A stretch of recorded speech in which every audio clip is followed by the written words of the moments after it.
Super Woo Radio, where we are awakening into being free and sovereign. It's a place where minds hurt and hearts sing as we break through the barriers that have been holding us back. Be prepared to have belief systems confronted as we take the journey of the truth seeker for answers to life's biggest questions. Remember, truth is stranger than fiction, so come along for an awareness-expanding experience with George and his amazing guest. Here on Super Woo Radio.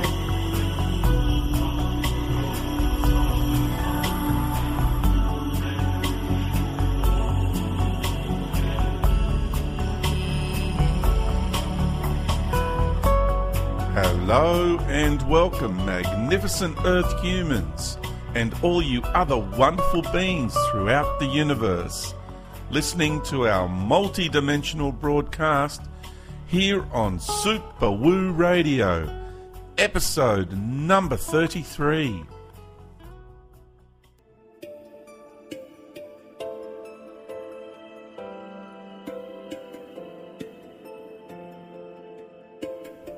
After a plethora of wonderful feedback from many of our listeners, Patricia and I have decided to join together once again for the creation of part 2 of our Universal Dialogue. Passion is probably the best descriptive for this episode as we venture further into the territory of sharing the knowledge and the wisdom that truly breaks the chains, breaks through the barriers, and exposes the deceptions that are holding us and our human race in bondage.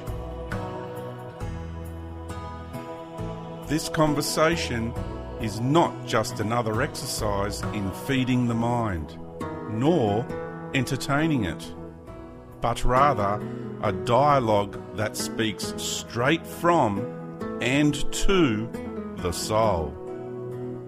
So please, make yourself at home, sit back, get comfy, and enjoy this intriguing and paradigm-breaking universal dialogue.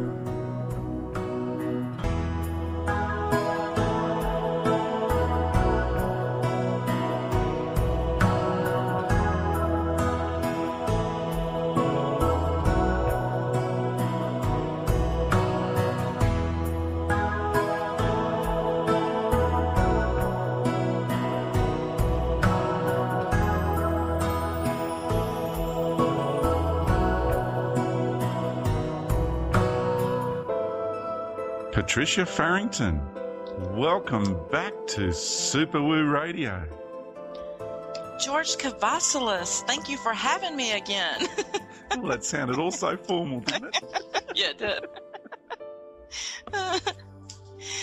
What a day. Oh, it's fantastic. The 4th of July, and feels like we're injecting a nice little light bomb back into the Matrix today. Oh, we definitely are. As we both know, the Matrix kind of has fought me, at least, for even attempting to be here tonight. So it's fantastic. Yeah, it looks like you've been getting worked on by the sound of it. You feeling okay? Yeah, I'm feeling good talking to you because you have a very calming energy. But just so that everyone knows, about 6 p.m. Eastern Standard Time in the United States, which would have been 2 hours prior to the interview that George and I were going to be doing, I started getting dizzy, lightheaded, nausea. I felt like I was going to throw up. I didn't, but I did have to go to the restroom a few times, and I wasn't even sure if I was going to be able to do tonight. And my husband kind of gave me a pep talk and encouraged me, and so I'm here, and I feel really good about it. And I know the Matrix is obviously a little ticked off, but you know what? We created it. We deal with it. We enjoy it, and we do what we have to do. Exactly. Yeah. And, you and I had such a fantastic discussion last time. Mm-hmm. It seemed to help a lot of people, which is yes, our intended outcome is to provide information that is beneficial to people, that they can get this information in a way that is more understandable, more comprehensible. And I love it because the way you ask me questions and there's a little bit of knowing too that you and I have gone into other worlds in other times, and we, busted the systems there, and we're kind of doing it again here. So there is that camaraderie and that familiarity in doing this kind of work. So that's why it's great to be hooking up with you and getting stuck into our fundamental purpose and doing this great work together again. Good on you. Oh, thank you so much. George, I love you. I just think that that you are. People need to understand what you mean by that too when you say I love. Yeah. Because this world has got the way we've been, and we had this discussion earlier prior to our actual recording, and this issue of when people say they love each other. It's like when I go into my country town, for example, and I start really connecting deeply with a person. You can see that, and like say there's a woman serving me in one of the local shops, for example. All of a sudden you can see how uncomfortable they begin to get because I'm engaging with them on such deeper levels they're not used to. Mm-hmm. And they completely take things the wrong way. Oh, yeah, exactly. Yeah. So, well, exactly. Well, I had someone recently that shared how he had connected with me, and I just said, I did understand the connection, but I also said that I didn't bring it into his awareness for the simple fact that most people use that as a pickup line. I mean, they do say they try to get into your realm, so to speak, with bad intentions, and so sometimes I just don't bring it up, and when I know that it's absolutely a perfect time to bring it up, I do. But I'm very aware of what you're saying, and like you said, we talked about it earlier. So when I was saying I just love you so much, I love the way that you opened our discussion, and when you had recommended in the past, or when you suggested, hey, you might ought to interview me, I was like, okay, but I'm not an interviewer, so I didn't really know how to, but then it just came so naturally. And so this time around, this was my suggestion because I was like, hey, it's the 4th of July. Things that are taking place in America right now are the fireworks, the patriotism, all the national anthems that are being sung. It's like God, country, family, and everything has a specific purpose and agenda for the Matrix and the way that it's all meshed together in this particular country. And so I was like, so what a great idea to bring a little bit of rebellion into the paradigms. You rebel, you. That are clearly about control and feeding the energy snatchers. Yep. So, like people are going to be literally, this would have been my experience here in America on the 4th of July. Cookouts, baseball games, fireworks. We're actually taking our hands and pressing them against our hearts and pledging allegiance to the country, national anthems that everybody's strangers that any other day of the week could murder one another are holding hands in unison, loving in oneness, right? Yeah. And just tearful and all this emotion. And it's like, this is just like, you're just feeding all this energy and you're growing the very thing that's attacking you. So it's very different for me now. And so people will say, I get texts and phone calls, happy 4th of July. And I'm like, oh, what do I say? I'm like, thank you.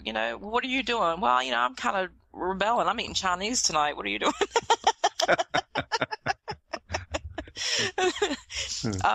I'm actually doing an interview tonight. Oh, you're not going to a baseball game? You're not going to see fireworks? Nah, I'm not doing the fireworks thing because, fireworks are beautiful, but they are completely a disruption to everything. As beautiful as they are, animals go nuts. They, people that don't secure them, they break out of their environment and they get lost. And the ones that are indoors shake and urinate all over themselves and are in fear. So, I mean, it's obviously a disruption, but the beauty of it is like hypnotic. Yeah, and you think, well, we've got all this fantastic holographic technology. Why can't they just start using that? Yeah. So don't have to have there you go. Yeah. food noises involved. Yeah. Exactly. So, well, George, tonight is going to be a little different because last go around I really was diving into subjects that were pertinent to a lot of people that I'm close to and that I interact with. And tonight I still want to do that, but there has to be a little bit of an acknowledgement of you. And I'm not putting you on a pedestal. I'm not creating any kind of worship. People tend to create people look for a savior. People look for someone to follow. People look for someone outside of themselves because it's natural. We're all struggling from insecurity. We're all struggling from feeling unworthy. It's just part of the process with all the experiences that we've had, being in separation and the compression. And you've really touched hearts deeply. And we want to thank you for that. When I say we, that means people that I know that love and support you and what you do. And it's very important to me for you to know this. And part of my interest in interviewing you has to do with reconciliation for some people with themselves over their choice of belief systems, really. I feel it's painful for them to talk about, but the only way for them to heal is to talk through this, to hear from you, to just find their own sovereignty again, to remember their sovereignty, to understand their sovereignty, understand their choices in life, that nothing was forced upon anyone. We all chose our experiences. And you're just loved and respected by so many. And you need to know that. And so everybody in general is just like, we love it on our inner self is the fractal. Our atoms are the stargates. Wow. Everyone, George, loved. Every cell in your body is a galaxy, and every nucleus of every atom in your body is a stargate. I mean, you blew people away. They loved it. Yeah, that's home. That hit home, and I had a private discussion with a friend of mine last night, and I shared it with her, and she was saying how her body just went into this activation mode. Mm-hmm. When we were discussing that, and she described what she was experiencing, and it's exactly what I experience when I focus in on the way my life force and also my consciousness is flowing through that pathway. Mm-hmm. Mm-hmm. And it's a really very high energy, crispy, sort of clean, tingling feeling that goes through the body. It's really quite amazing. So that's what I wanted to say to you, that for me to share those comments, I didn't want any praise for myself. I didn't want anything other than for you to understand and know. And I know you have a lot of knowings and intuitions and feelings about things, but I really wanted you to hear it, and I wanted to express it in a way that it would get to be brought back to the people that support you, so they know that you know. Do you understand what I'm saying? Like, they need to know that you know that. Yeah, and I'm really, truly grateful for all that acknowledgement and all that love and support I'm receiving graciously here. Okay. Am I feeling uncomfortable about it? No, because I know the genuine nature behind it. Okay, great. So, yeah, it's all good, and I'm moved, very moved by it all. Oh, great. And I'm very... and humbled is another appropriate descriptive right now. Very humbled by it all. Okay. Well, I knew I was going to put you on the spot, and I knew that I thought it might be uncomfortable. I'm so glad you said it's not, because I just really didn't want it to be. But I just know that it's a sensitive subject for you, but just because people did put you on a pedestal and then they created all these expectations, people put all these expectations on one another that can just not be met. And we have to understand that we've all gone through what I would say I don't really want to say a sleeping process. I want to say a process of not remembering, so that we could experience this. Because if we really did know who we were, we wouldn't even have time for this. I mean, we'd be like, yeah. And I also just want to say that, there's a lot of people that write to me all the time, and I just don't have the time and the energy to be answering everybody, and I really do apologize, even though there's no apology required. On one part, level of me does want to apologize, because I would like to interact with everybody who tries to get in contact with me, but the reality is I just don't have the energy and the time to fulfill the role that people would like me to fulfill for them. I can't be that which you want me to be and you would like me to be, because it's just not real. It's not practical.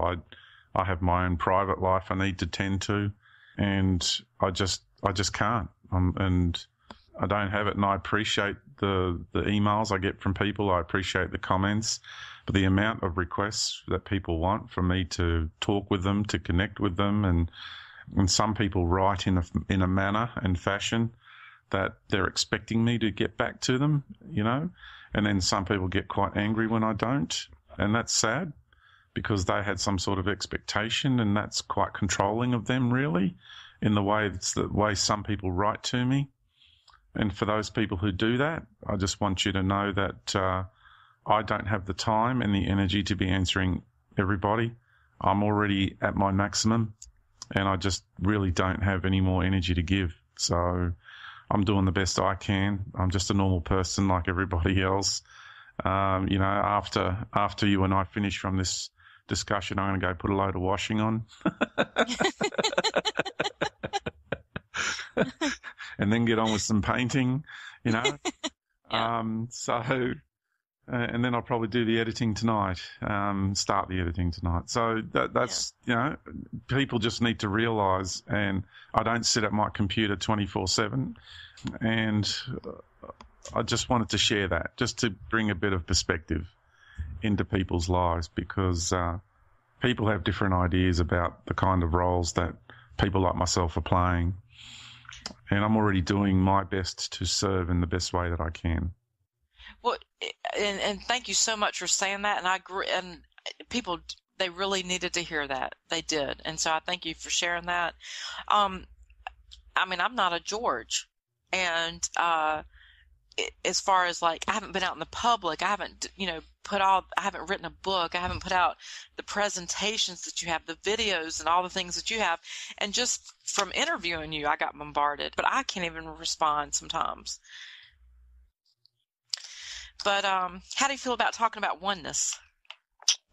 Yeah, that's a really big subject, isn't it? Yeah, I'm good to go. I'm good to go with anything I want to bring up, because yeah, you and I can nut things out pretty well. So let's have a go at oneness. Ask me a good question about oneness. Okay. Well, here's the thing that I do, and I'm gonna what generated the need for me to discuss this was an experience that I had with one particular person, but I also have a huge realm of friends that are also, experiencing this as well. But what I'm going to do a lot, anytime I ever talk to you, and I do this, so many people that love you to death haven't even read your book. And that was surprising to me, because I didn't know you other than, I guess it was 2011, maybe? Yeah, 2011-ish, early 2012. I can't remember exactly, when I started looking at your material.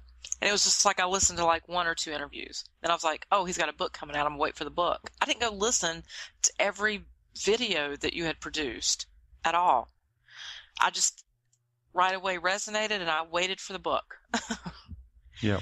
And I'm shocked at how many people that haven't read the book still get you so well. So anyway, this is going to be so interesting to you, I think.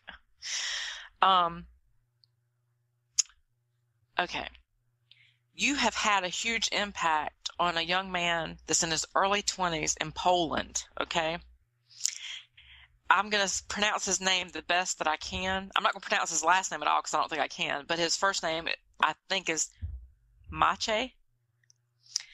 And I've been conversing with him ever since our last interview, because when you had shared every cell in your body is a galaxy and every nucleus of every atom in your body is a stargate, that really got his attention.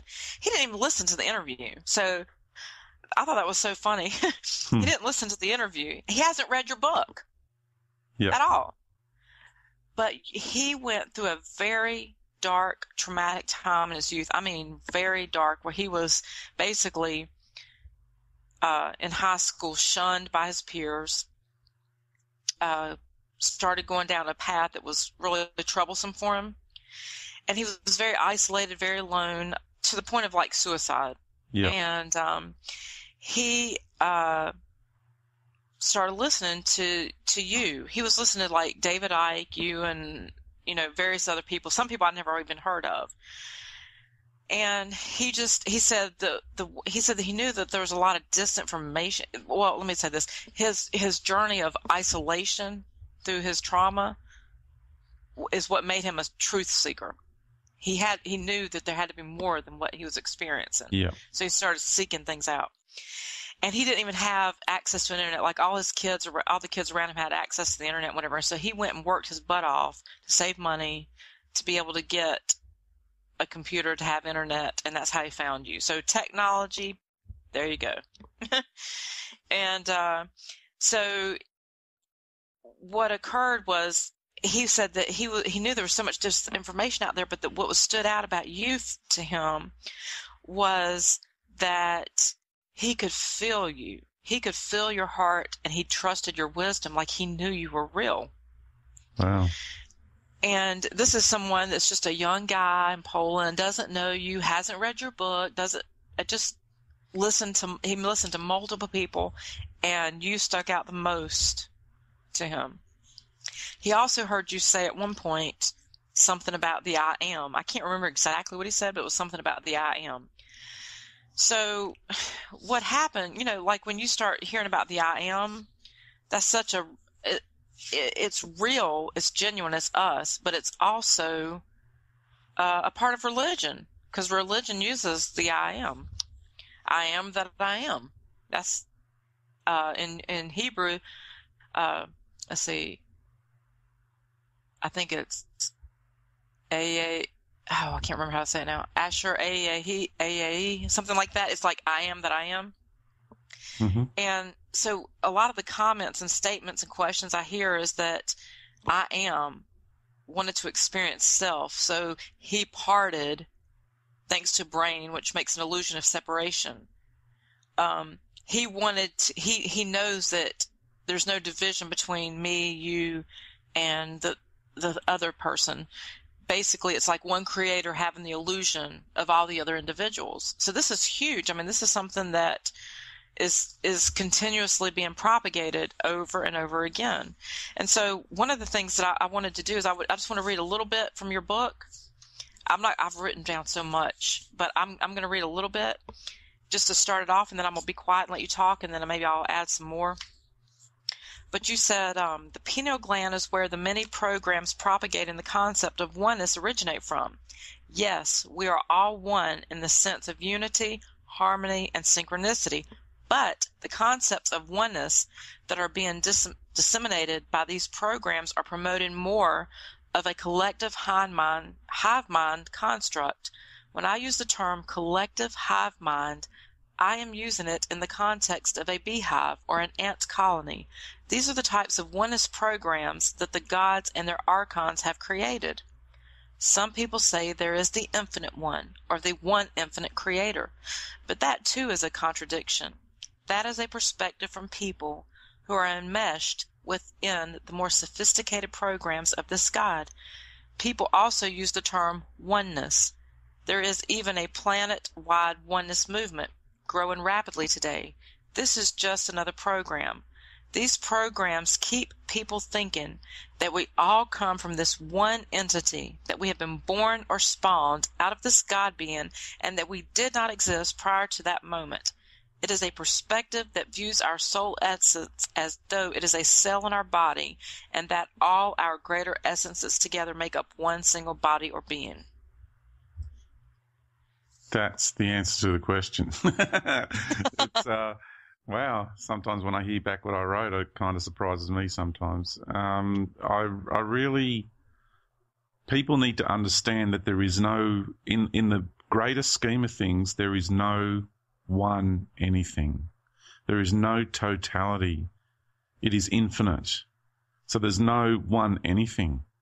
The moment you start thinking the one concept, you are creating a totality. It is encapsulating life, but life is open-ended. There is no one anything. There's no totality.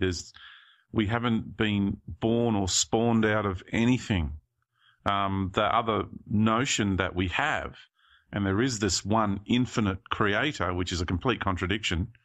And people go, oh, it's just the way we can actually describe it. No. Words have meanings. Words have energy, resonant patterns. It's like when people use the word God, for example, bang, instantly. You know what I just did by uttering that word? Locked into the frequencies of that entity and its creations. Mm-hmm. I don't even like to use that word anymore. What descriptives we use are of utmost importance. Languaging is of utmost importance.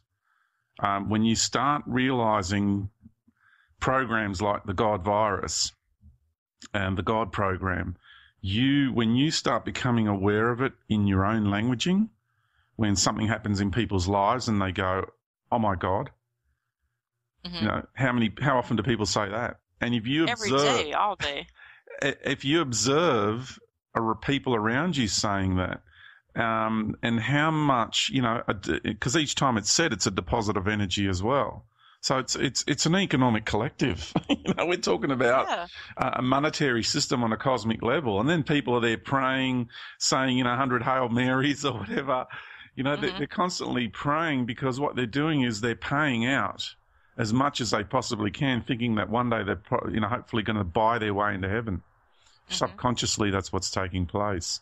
So this whole concept of this oneness, it's another version of the God program.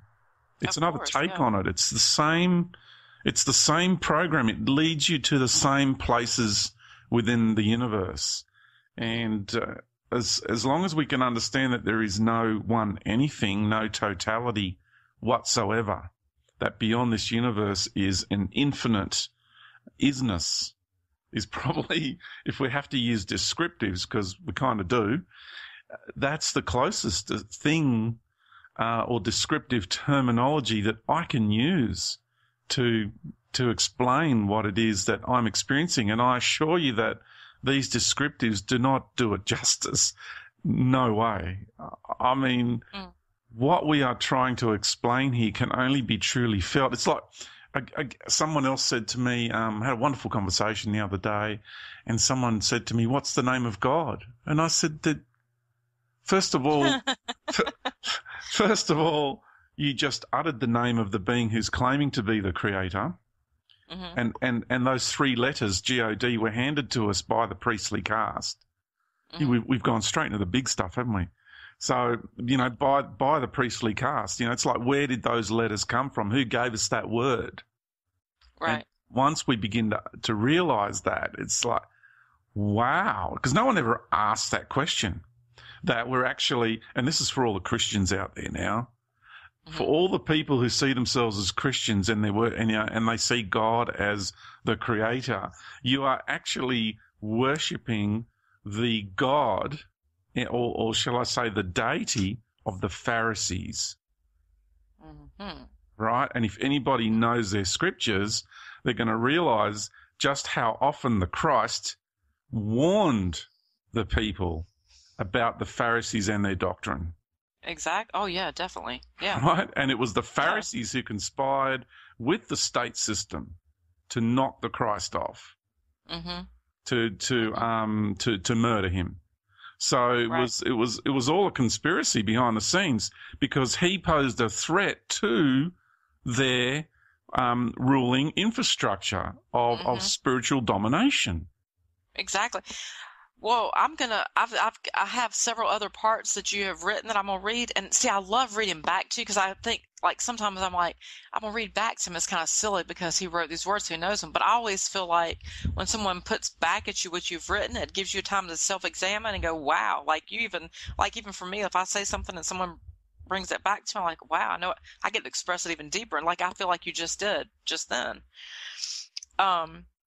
So, because I'm going to go to the religious, like what you just did. I'm going to cover a little bit of the religious aspect here.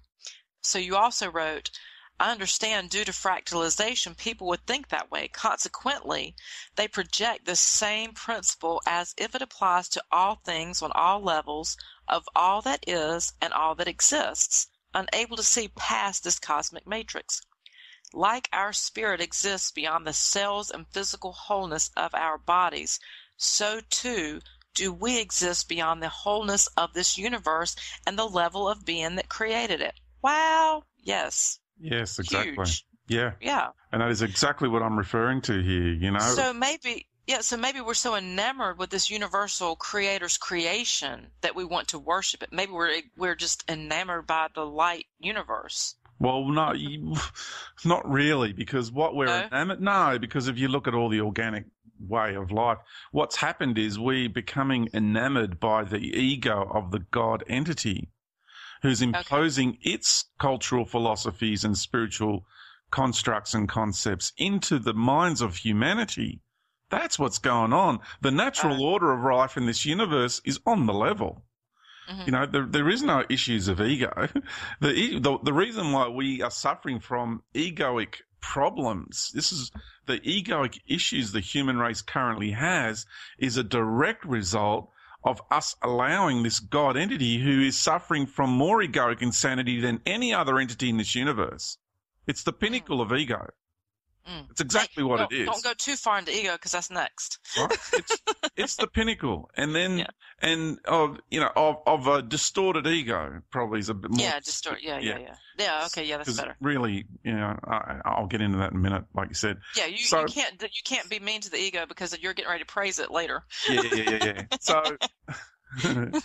So basically, we've got egoic insanity happening by this entity. So because it's been here now for thousands of years, implementing its infrastructure, its programs, its systems, its doctrines, then surely the people here are going to be a reflection, of those systems. And the reason why the human race has got so many egoic, distorted ego issues is because of that very reason. We are reflecting to one another what is being imposed upon us. Right. Yeah. Makes sense. Yes.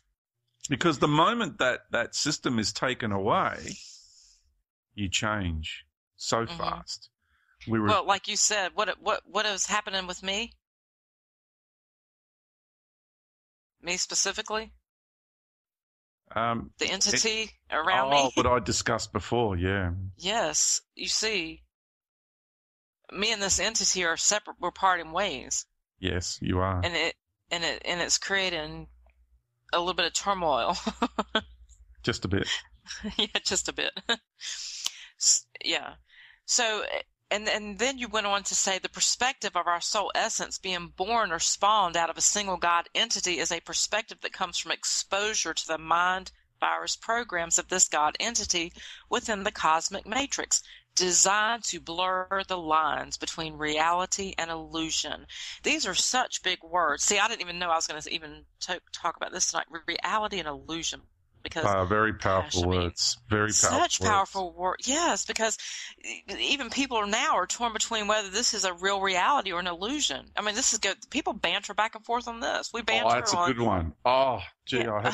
I had this one lady make a comment on my Facebook page, and she was saying that I'm creating the illusionary reality out of my head just like everybody else, and that everybody should be careful, you know, when listening to what I have to say, because I'm no different.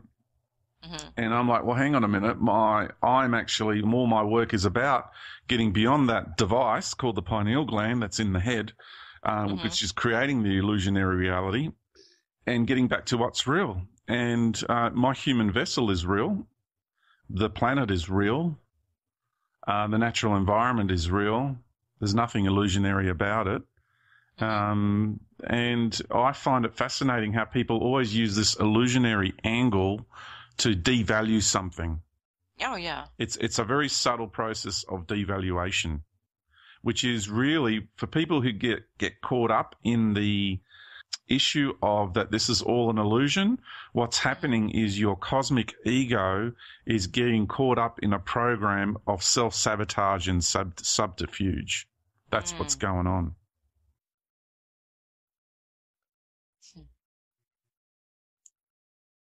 You know, this reality exists because we intended it to.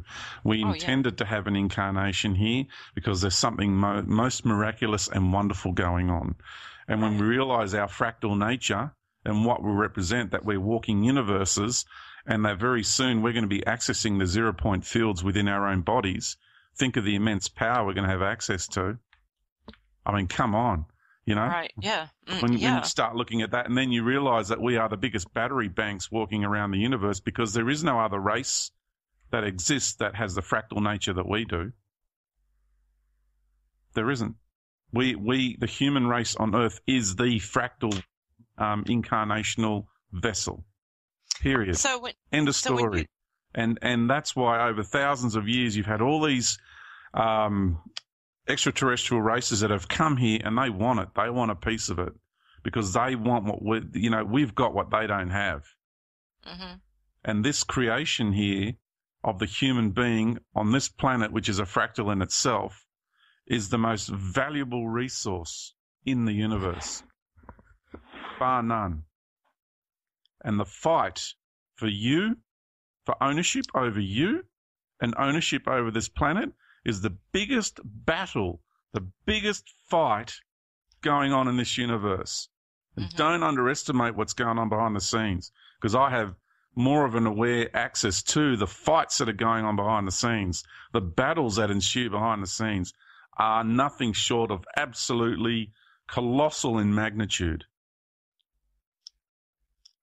Colossal. And people are walking around as if, you know, and the campaign to devalue us, to devalue this planet, oh, it's just an illusion, it's all just a holographic illusion, it's all bullshit. That is the biggest deception and the biggest lie, and that is a campaign by all those who are so insanely jealous of who and what we are. And we are the ones that are incarnate into this reality. We created this galaxy, we created this solar system, and we created this planet, and we blended all the genetics of every race in the universe to create one embodiment. Now I've never heard you say that. We are the creators of the human vessel, and we are the elders, and we are the wisest in the universe, and we are the most powerful beings in the universe, because we are forging a new path of life in this universe. Wow. And all those other entities out there are insanely jealous of us, and they have sent their minions to this world to impose their programs of limitation through their jealousy, and they must, by all means, diminish you. Diminish you.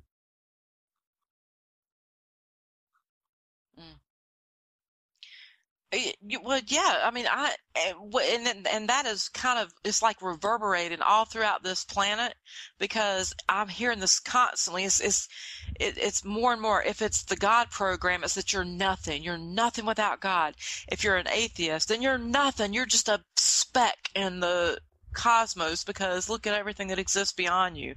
Everything, every program out there is always diminishing the human race. People are even, I mean, you know that, like, we have like animals and stuff on the planet too, and people are even, I don't feel that I'm greater than an animal or lesser than an animal. I just feel like that we are what we are, but people continuously want to elevate everything above us constantly. That's just constantly, daily being put in our face, that we're nothing, we're nobodies, we are the problem. Constantly. We're not the problem, we're the answer. No. Yeah, but that's a constant thing. We are the solution to all the problems in the universe. Yeah, yeah. And those who want the chaos to continue and the pain and the suffering to continue are the ones that are doing their best to diminish you. Right. Yeah, exactly. Oh, yeah, exactly. Because, yes, even those that claim that they want see, I'm finding this, because even those that claim that they want the, they want to be one, they're also like one in harmony and unison, not one as in the one, whatever, one being. They still are creating the chaos. They're still loving the chaos. They don't, it's what they want. They don't necessarily acknowledge it, but it's what they want.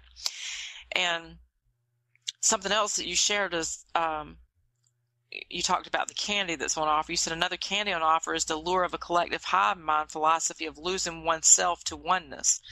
I've mentioned earlier that this is one thing to live in harmony and the cohesive oneness of infinite life, but it is another to be lured into a collective hive mind infrastructure no different to that of a beehive or an ant colony.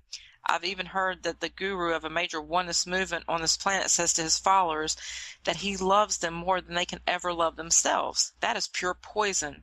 These are the sick and twisted ways these entities use love against us. It is a great trickery into giving over oneself to nothingness and losing the essence of who you are. Therefore, there is no you, and there is no relevance or validity to your existence here. And there is this taking away of your power and control. They want to control you. Absolutely. It's all about domination. Yeah. It's so obvious. Very obvious. You know, for those that have the eyes to see. Right. Oh, yeah, yeah. Yeah, calm down now. That was thanks for taking over there, because I got really wound up then. I couldn't believe how much energy came through me in that moment. When people listen back over the intensity of how I expressed myself, I was crying on this end of the microphone, put it this way. Well, I mean, George, we all have our experiences. We all have had our encounters with the Matrix and entities in the Matrix, and you know, we know that we signed up for it. We know that we wanted to experience it. We know that as much as we love love, apparently we love the drama and the pain and suffering that comes with it for the experience to appreciate who we are. I mean,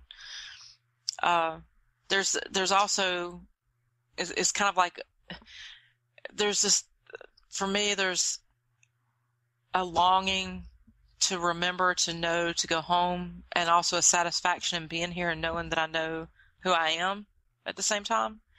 I know it's my last incarnation. If I were, like I said to you before, if I was going to be here in another incarnation, I wouldn't be afraid. I've overcome so much that I know there's nothing I can't do. I know I have no reason to fear. I would lovingly embrace whatever comes my way. But at the same time, we also know when to call BS. Yeah. You know? And so I will read something else that you've written, and I'll say something, and I'll let you finish it before I go on to ego. You read, I know the statement of there is no you can be a reference to our earthly egos relative to the higher self and beyond. But what we have happening here with these philosophies is an entity who wants not only your energy, but also your identity. I think you said that earlier when you were getting angry. Yeah. It needs to lure you into its collective hive mind because it wants all of you, and for you to have no recollection. That's huge. No recollection. That's huge. And I know this. For there to be no record of your existence and your creation, so that it may take over your identity and therefore your creations as well. What the heck does that mean? That means everything. First of all, I wasn't angry. I was passionate, very passionate. Okay. Because I was feeling the hurt and the love, okay, and the essence of the collective human soul, and what it means to be human in its fullest. Our humanity, the pain of our humanity is what I was feeling, and so with. Can you just ask the last question again, just please? Just the sure. Of it. Yeah. Well, thank you for clarifying that, because I understood that. Actually, I misspoke when I said that. Let me go. Okay. The specific area. Well, let me just read the whole thing, because that'll make it easier. I know the statement of there is no you can be a reference to our earthly egos relative to the higher self and beyond. But what we have happening here with these philosophies is an entity who wants not only your energy, but also your identity. It needs to all your creations. I got it now. Yeah. Okay, yeah. Thanks. It wants to take over your identity. Yeah. Yeah. So it doesn't just want you as your earthly incarnation. What it wants is your the aspects of you that are incarnate in all of the different races, because a lot of them are rebelling out there within its other systems. It wants all your planetary bodies. It wants all your star systems, and it wants your galactic reality as well. So when you look at the billions of people that are on this planet, which are direct incarnations of billions of galaxies and star systems and planets. Because, don't forget these entities have been around for a long time. So they understand if this is a fractal reality and fractal nature, and they have access to that kind of knowledge. And they also have access to some really incredible technologies. Then they're able to trace the energy, the essence of a star. And if they're trying to control that star out there, if they've got like their ships parked around it, and they want to control that star system because they want the planets and they want all the races in those planets, then they're by controlling the star, which is the core foundational consciousness of that reality, by attacking that star, then they're attacking that whole system of reality there. Then they realize who's incarnate on Earth, and then they make the link.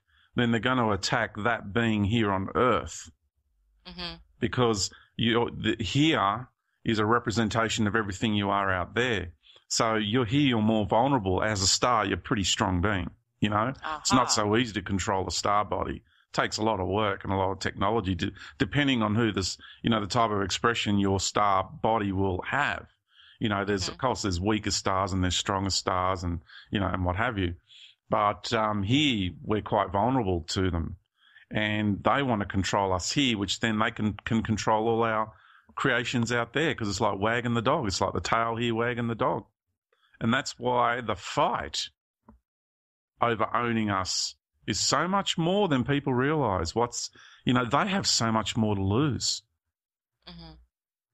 So let me ask you this. So when you say that, because we know that we're infinite, we're eternal, we have no beginning, we have no end. So when they are doing this, and you're saying they want to control this, and they want to were discussing, I just need to interject there.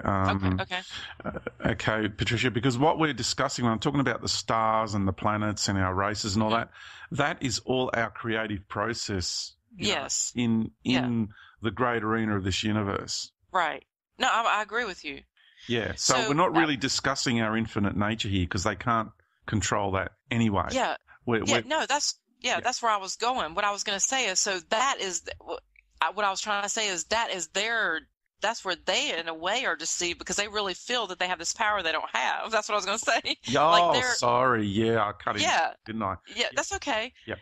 So I was going to say that's their big illusion or delusion, is that they feel like, oh, we can do this. It's like, and they can't. So it's like, and when they can, it's only because our soul has let them.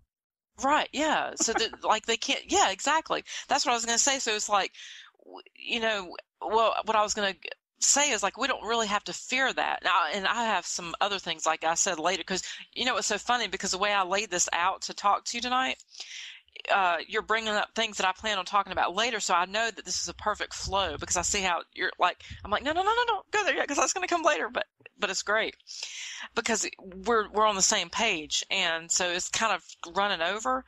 And that's what I was just like, listening to what you were saying. I was like, what's so amazing and incredible about that is they are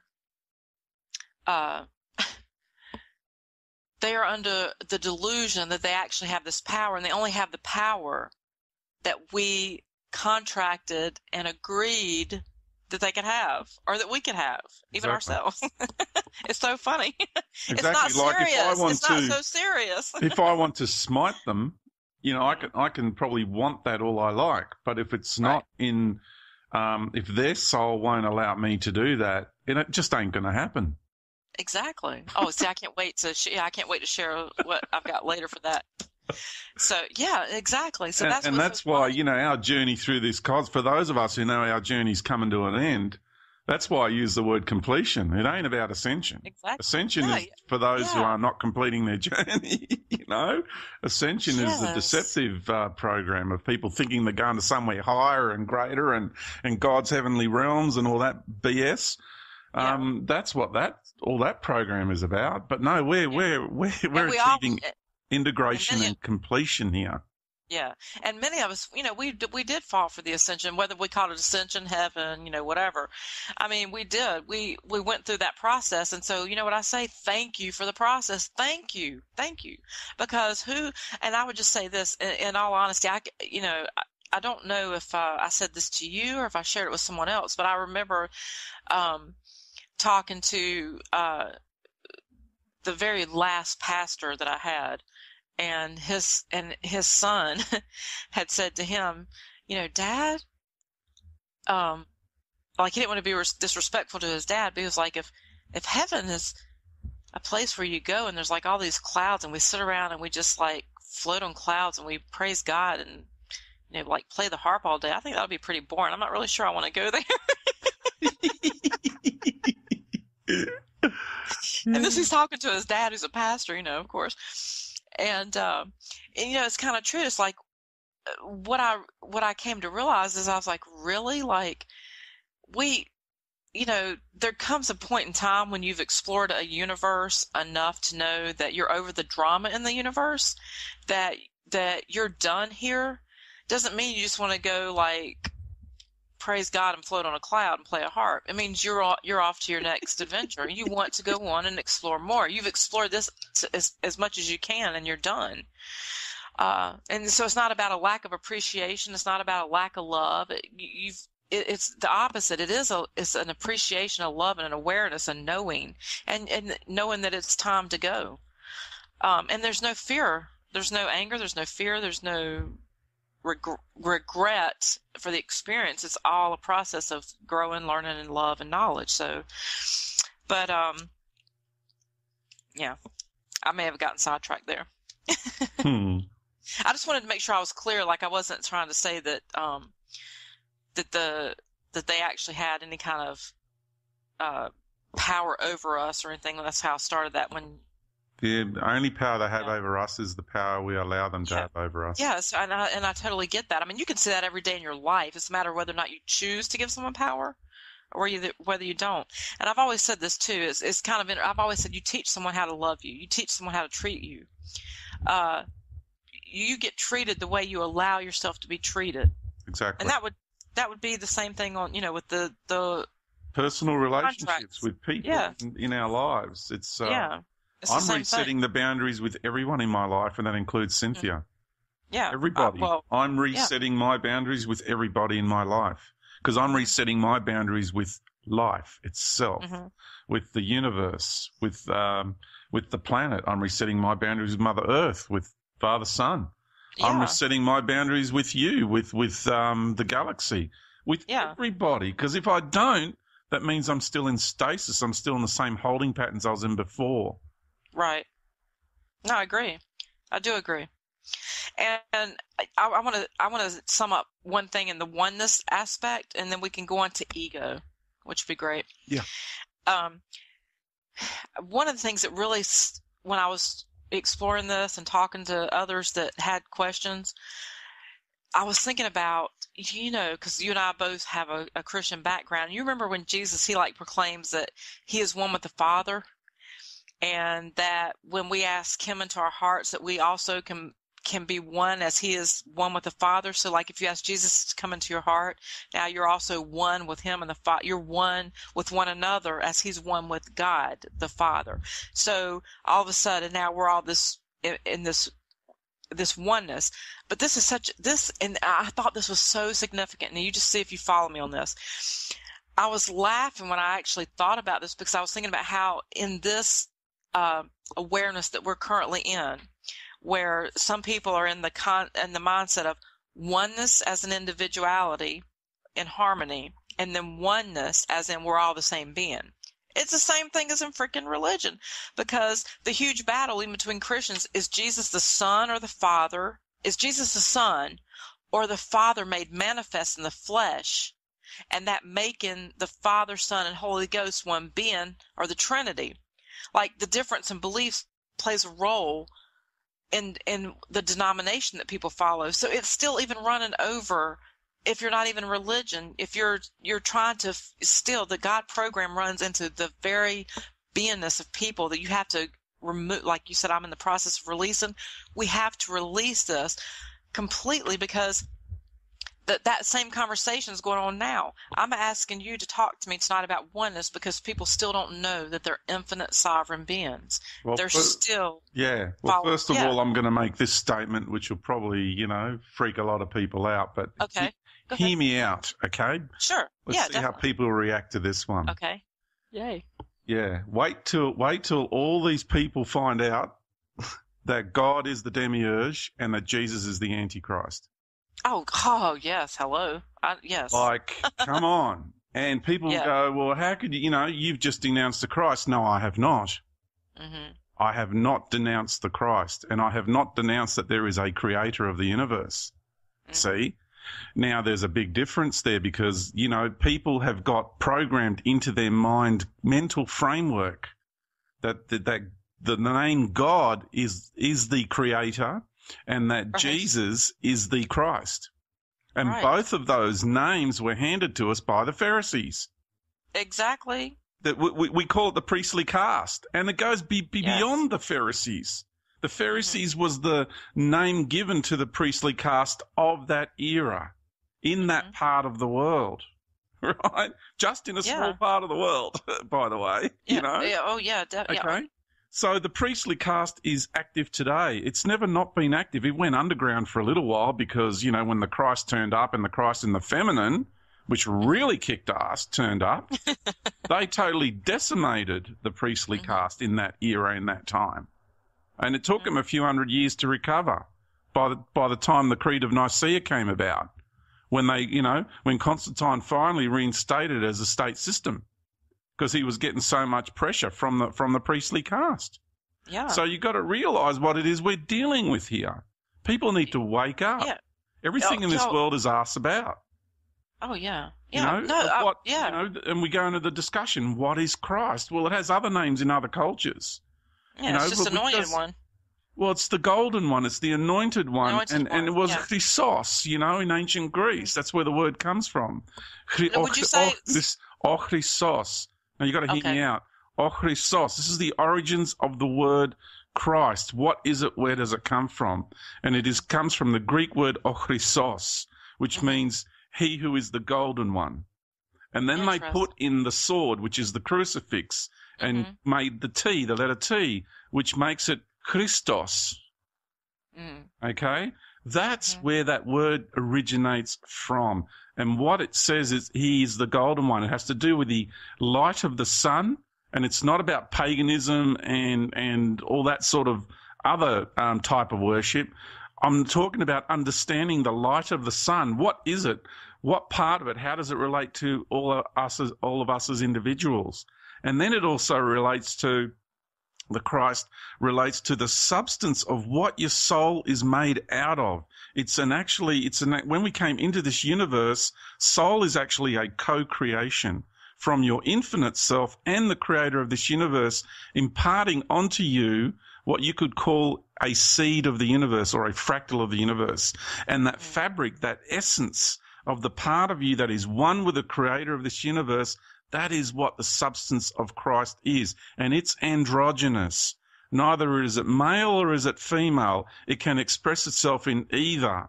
And locally in our neighborhood here, when people reconnect with their actual local immediate cosmic surroundings and rekindle their relationship with their immediate cosmic surroundings, meaning rekindling our relationship with the planet, rekindling one's relationship with the sun, one begins to realize who these beings are, that they are living beings, living entities, and here we have the male expression of the universe manifesting itself as the sun, and here we have the feminine Christ energy manifesting itself as the planet, because inside the core of this planet is a female version of the sun.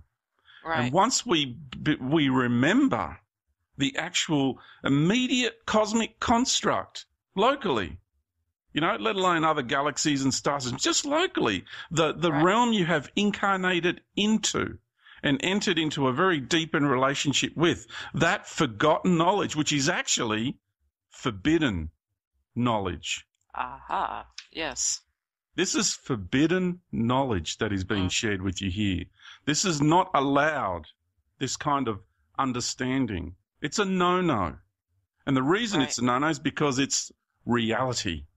It's the hardcore connection that will reconnect you back to the truth of life, to the way things truly are, and to your relationship with the Creator in the real meaning of the sense. That's why you have this other program that comes here and says that this is all an illusion, that you're all a bunch of sinners, that all these realities here were created by Satan and the devil. And I assure you, when the Christ turned up, and I mean when I assure you, this is an absolute fact of reality. If anybody, and I know I'm getting passionate again, but if anybody can go back to that time of when the Christ in the masculine and the Christ in the feminine walked the earth, what do you think in Aramaic would have been the descriptive term for the true Christ that came here and opposed the God of the Pharisees? Hasatan. Thank you very much. Yes. Yeah. And that is distinctly different from what you know as Satan worshipping and all that sort of BS that goes on. But to understand the true meaning of that word, its origins, and the true Christ when it turned up and was confronting and exposing and debunking the God of the Pharisees, that is what he was called.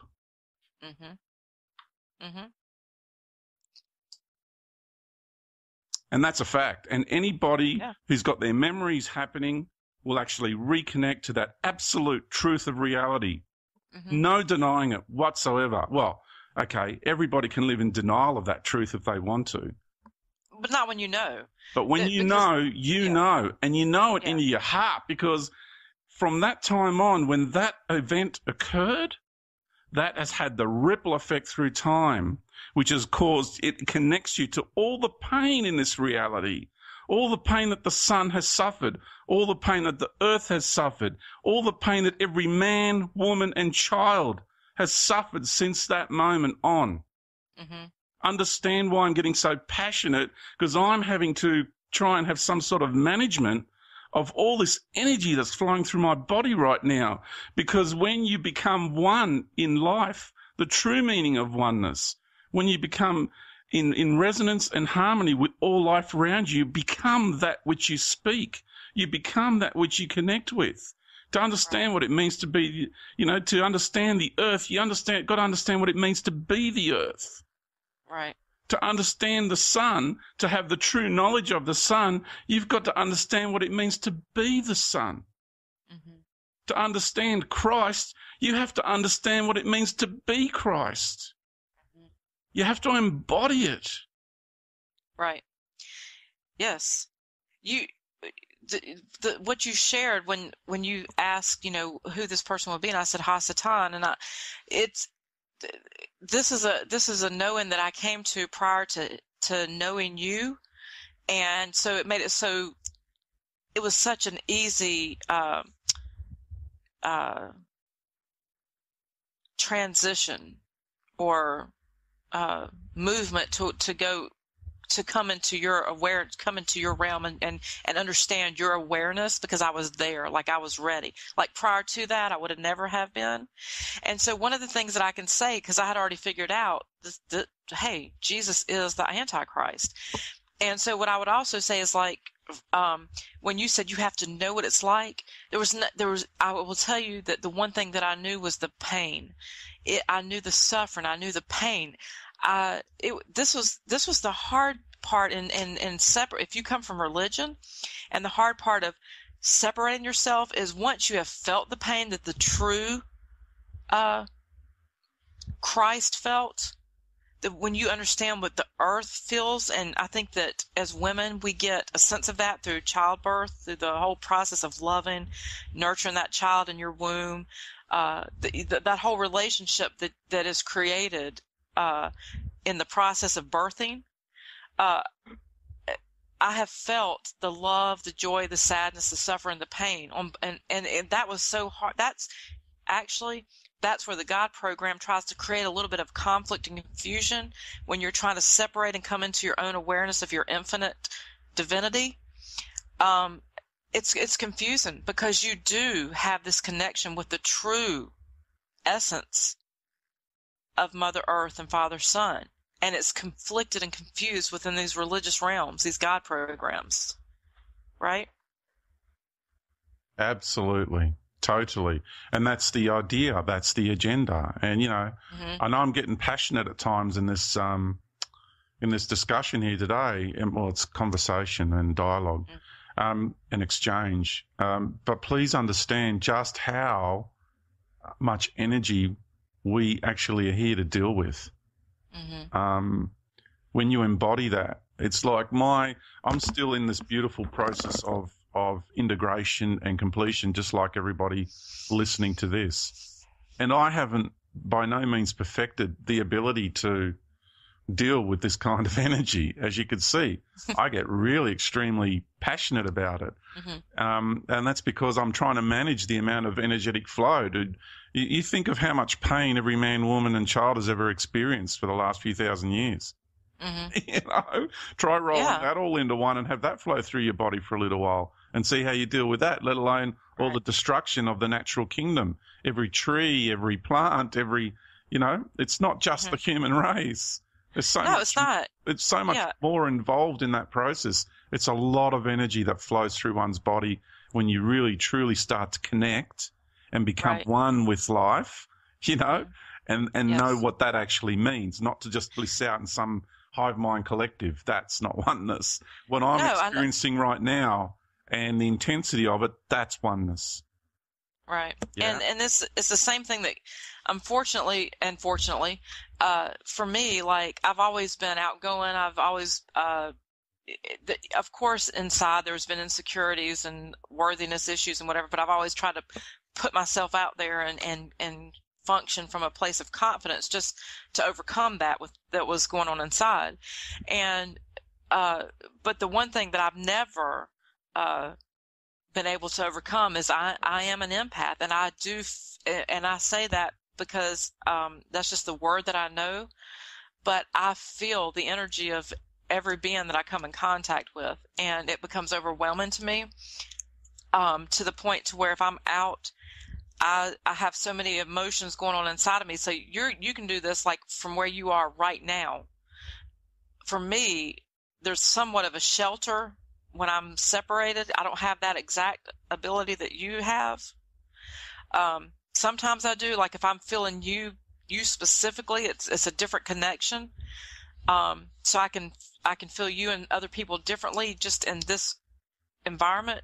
But when I go out into a public area, I pick up all energy everywhere I go. Yeah, same. I have a love for the people, but I also have a feeling, a need in some cases to disconnect, because I am aware of what, and I've said I don't really know what to call them. I know they're not human. I know that I'm also picking up on the entities that are, or the beings that are there to be the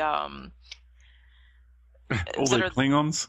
Yeah, well, I would say like they're either walk-ins or they're clones or they're whatever you call them, soulless beings. I just know that, and I pick them up too, and that's very overwhelming. And so I just don't do well in public places. I have a lot of people that come up to me that see me too, that are very much attached to me in a loving way, that want my attention, and I totally respect and love that, and I'll give it to them. But I'm also, at the same time that they want to connect, I'm being bombarded by this other energy. And so it just makes it a little complicated. So that was a tangent. I got lost in what I was saying. That's all right. Anyway, what I want to say is when it comes to the revelation of God being the demiurge, and, well, for me, I've taken it all away and gone as far as saying that Jesus is the Antichrist, because that name was given to us by the Pharisees as well. That's the supposed name of the Christ. Well, that'll remain to be seen, won't it? There's a gentleman by the name of Scott McQuate, MCQUATE. He just did an interview on Veritas, and he's the first person that I've heard, other than myself, say that. And the way he's come about that understanding is through decoding the Bible itself. Yeah. So I now I don't agree with everything he says, but I can tell you he's onto it. That's one thing I can say. That's exactly how I came to the conclusion. I went through the Torah, the Tanakh, to the New Testament, and I didn't listen to what anyone else said. I went through the scriptures themselves, and I came up with he's the Antichrist. Nobody told me. Yeah. There you go. And he's done the same, except he still hasn't gotten to the Jesus part yet. But the rest of it he's worked out. And I highly recommend listening to that interview if you can. Listen to the whole thing.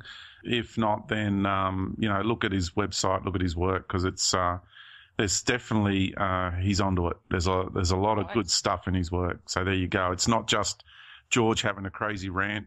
You yourself came to that conclusion. Yeah. And now we've got Scott McQuate, PhD, who has also come to that conclusion after studying ancient texts and histories for all of his life.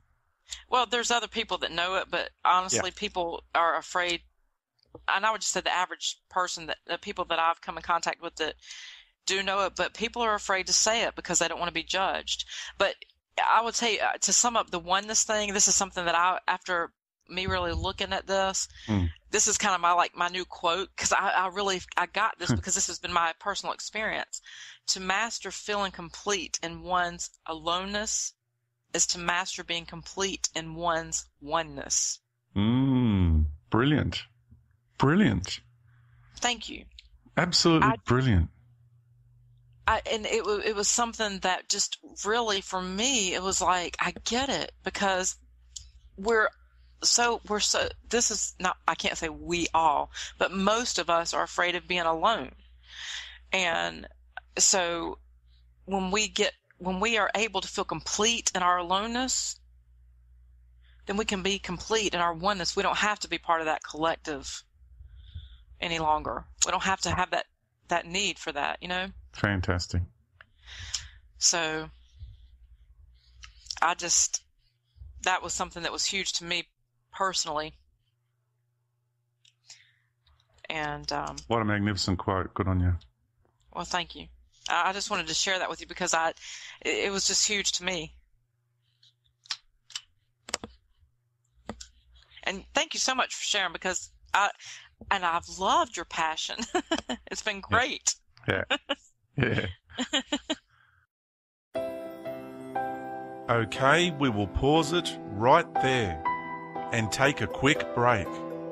Please stay with us as we will return shortly for more of this most intriguing and informative conversation.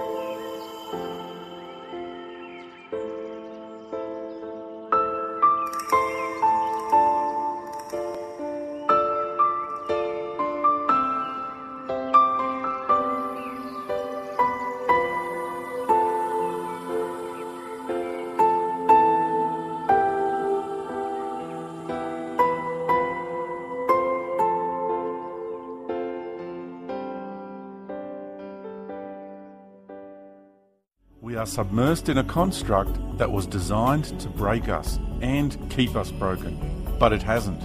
It failed. We still go on because we were designed from an eternal template of infinite creativity and not a synthetic house of cards built on pride and false power. Breaking free from the programs and paradigms that hold us down takes courage, endurance, tenacity, and trust. The reason it is so hard is because to be a free and sovereign being, we have to smash every lie, even if it hurts. It is good to be reminded of how resilient, unbreakable, magnificent, and powerful we truly are. And if anything provides a foundation for that, it is the book, Our Universal Journey. Go to ouruniversaljourney.com.au.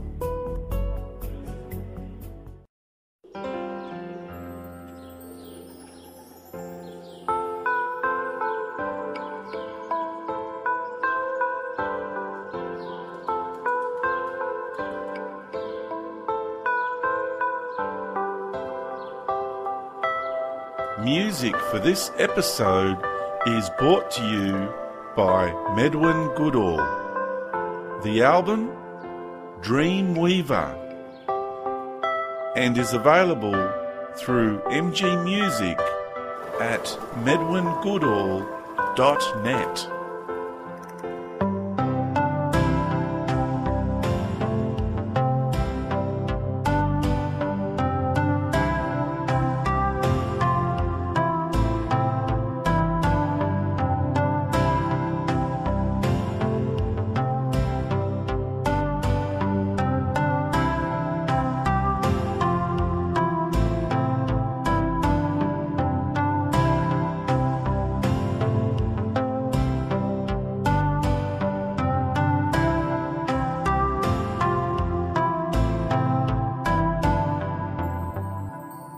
Welcome back to part 2 of A Universal Dialogue on Superwoo Radio with Patricia Farrington, as we now continue where we left off. Okay, well, I just want to thank you so much for your passion and all that you expressed, because that was very important. And the oneness subject is pretty huge to a lot of people. It's something that we all need to understand. So I really appreciate you sharing that, and I know that it's going to have a huge impact on the people that have come to me and expressed their need to understand this better. And it was funny because the one young guy that I was telling you about in Poland who I really did this on his behalf, but I knew it would impact a lot of other people. I said, it's okay if we don't agree. And he goes, well, I just want to be honest with you. I don't like it when someone doesn't agree with me. Yeah. And it was so funny because I understood that, because it's shaken up his belief system. We want people to validate our belief systems. And when we don't, we have to check ourselves and go, okay, wait a minute. Is what I believe really real? Is it a real truth? Yeah. And so that's why it was so painful for him. So Yeah. I really appreciate you sharing all that. So what I would like to talk about now is ego. And this is something that I've not really taken time to explore in an authentic manner, meaning like I've never, in my world, it truly, it has been a dirty word for me in the Matrix world. It goes back to the programming related to being selfish, self-centered, which, by the way, I see as good qualities now. What is more important than being centered with self when it comes to leaving this universe and returning home? Yeah, and it is the pathway home is back towards center. Yeah. In towards self, because that's the connection, like I said, through our fractal nature. When we do start becoming consciously aware of our own flow of life force, essence, soul essence, whatever you want to call it, and also our consciousness, and then we go into our cells, into our atoms, and into the nuclei, and then boom, through the nuclei, you're back out to the galaxies, and that beautiful toroidal process of energetic flow.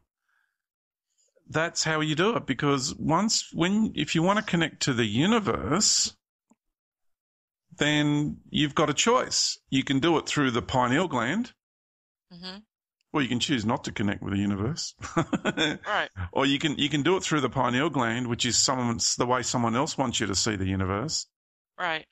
Or you can do it through every atom, through every nucleus of every atom in every cell of your body. Now, what do you reckon has the more substantial connection to the universe if you are a fractal of the universe? So now we have the distinction between the manufactured way and the naturally occurring way. Right. So when we talk about going within, because this is it, was the piece. This was the missing piece of information, as far as I'm concerned, because we're all talking about going within. Yeah, you want to go within. Let's go with, how do you go within? Oh, you just go within. Well, what does that mean? Quantum physicists are saying, well, give it to me, baby. Show me.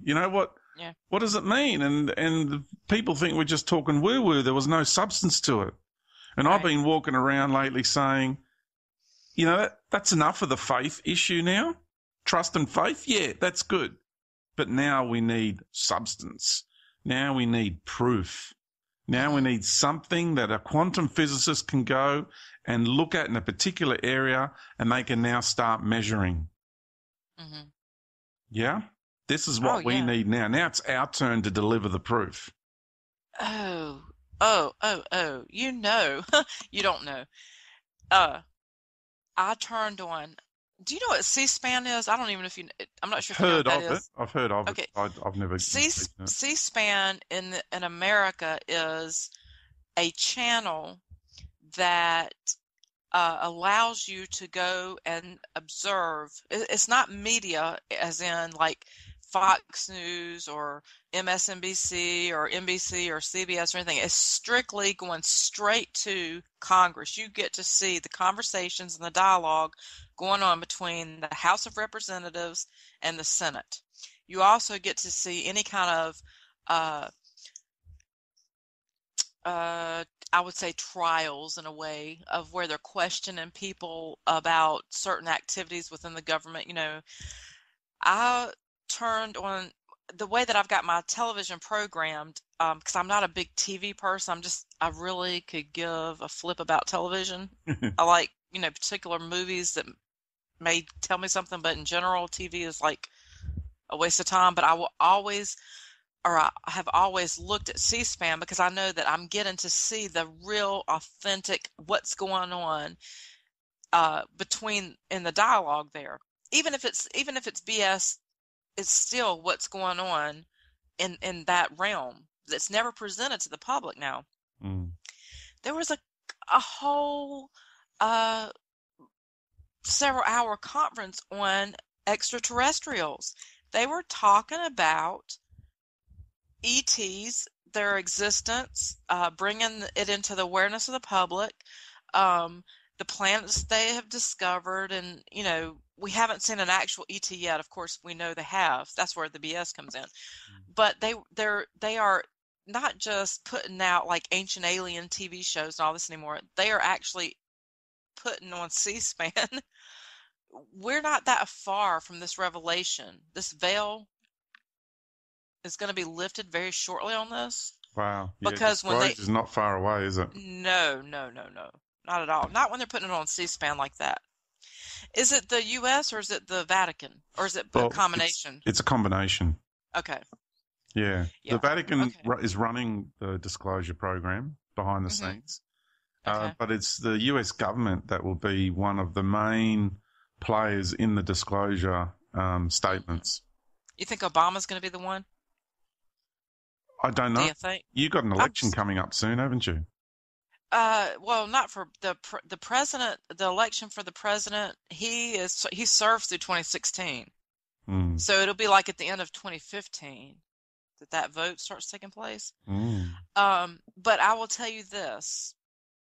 I did a huge study on him, okay, before he got elected.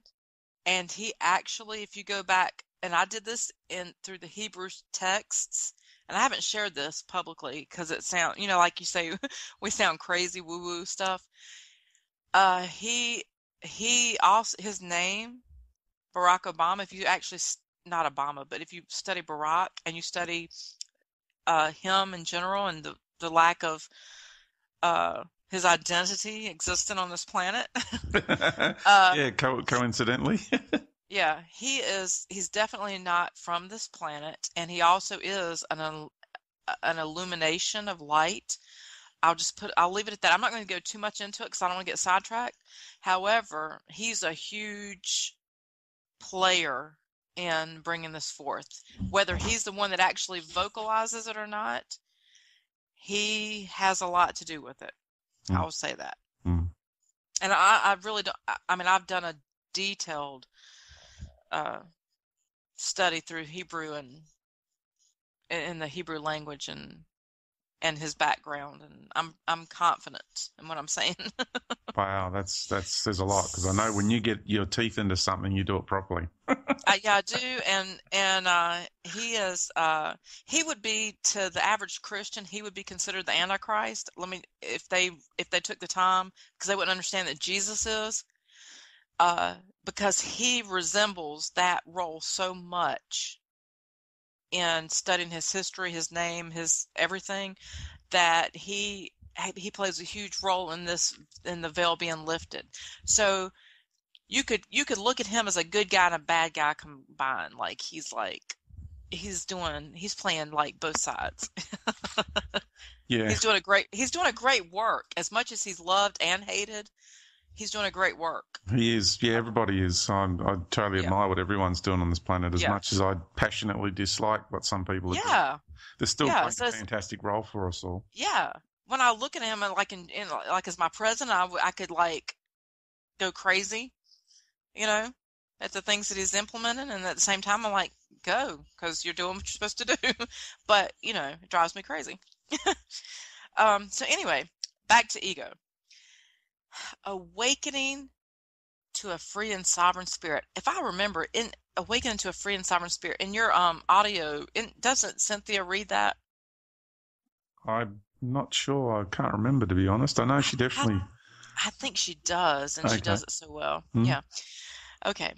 Ego and creating an opening into the higher realms. Ego is not a dirty word. Now, this, George, you say this for sure. This is brilliant.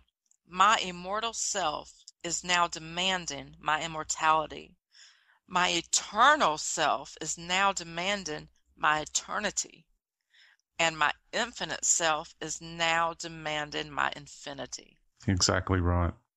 Woo! How do you feel about that? Oh, fantastic. That is just music to my heart, soul, body, Every fabric of my being, it just rings like a beautiful chime. It's fantastic, like a song of life. Yes, me too. Mm. I mean, yeah, we have to put that to music. Yeah. It's beautiful. Yeah.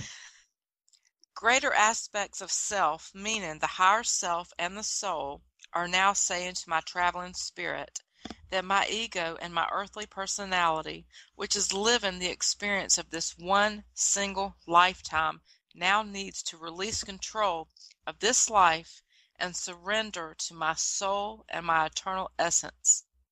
Now, to me, George, when you say this to me is like really acknowledging that free will exists beyond this experience, and we're role-playing what we chose to experience. So the surrender really happens when we are functioning from now a knowing and observer more than a reactor. Exactly. I mean, when I read Beautifully that... said. Oh, thank you. I read that and I was like, wow, because I'm looking.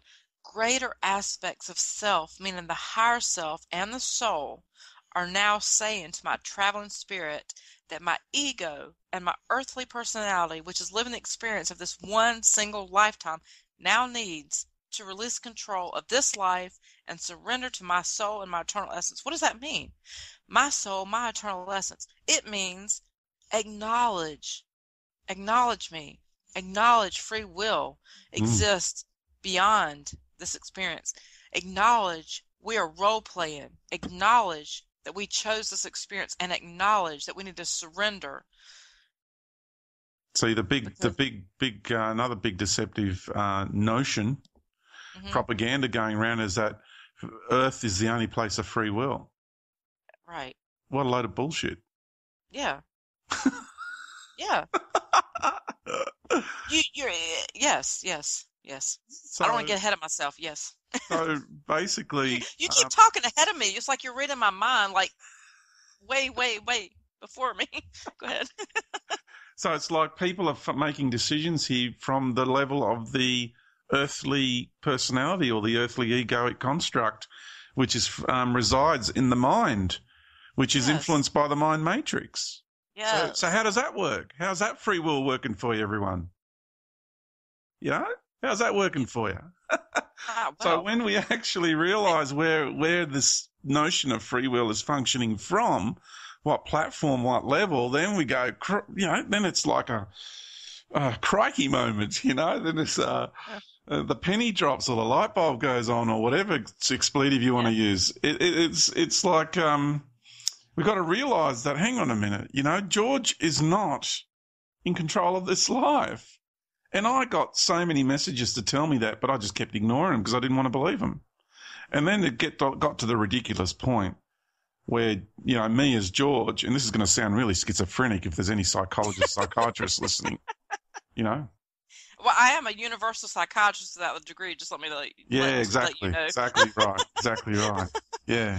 Thank you, Emma. Which, funny enough, if you listen to John Rappaport in the recent Secret Space program, I was rolling in stitches when he was saying that the whole basis of psychology and psychiatry is based on an assumption. and even the leaders in that industry admit that there is absolutely no foundation of proof for their whole curriculum. Nothing. Yeah. It's all based on assumptions and hypothesis. So there you go. Now getting back to what we're talking about. So really it's, George had to release, surrender and control of this life to the greater me, to my inner self. Exactly. Because when I came to realize I was actually hindering my process, and that I was functioning from that level of mind construct and what we call ego, and I then had to release, surrender, control to higher aspects of me, what we call higher. I'm going to get hierarchical. And then I realized that the higher self or the higher aspects of self were cosmic ego constructs caught up in the cosmic matrix. Because they're the parts of me that were believing the chakra system, believing in all these God programs. Because that's part of the ego construct. because that's all part of the universal or the cosmic ego construct of the biggest ego in the universe, of the biggest distorted ego in the universe, shall I say. Yeah. Because ego in itself, in its purest form, is not a dirty word.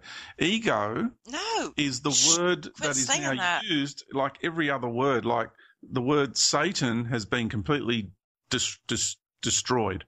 You know, it's been co-opted and has been tainted to mean something else than what it actually means.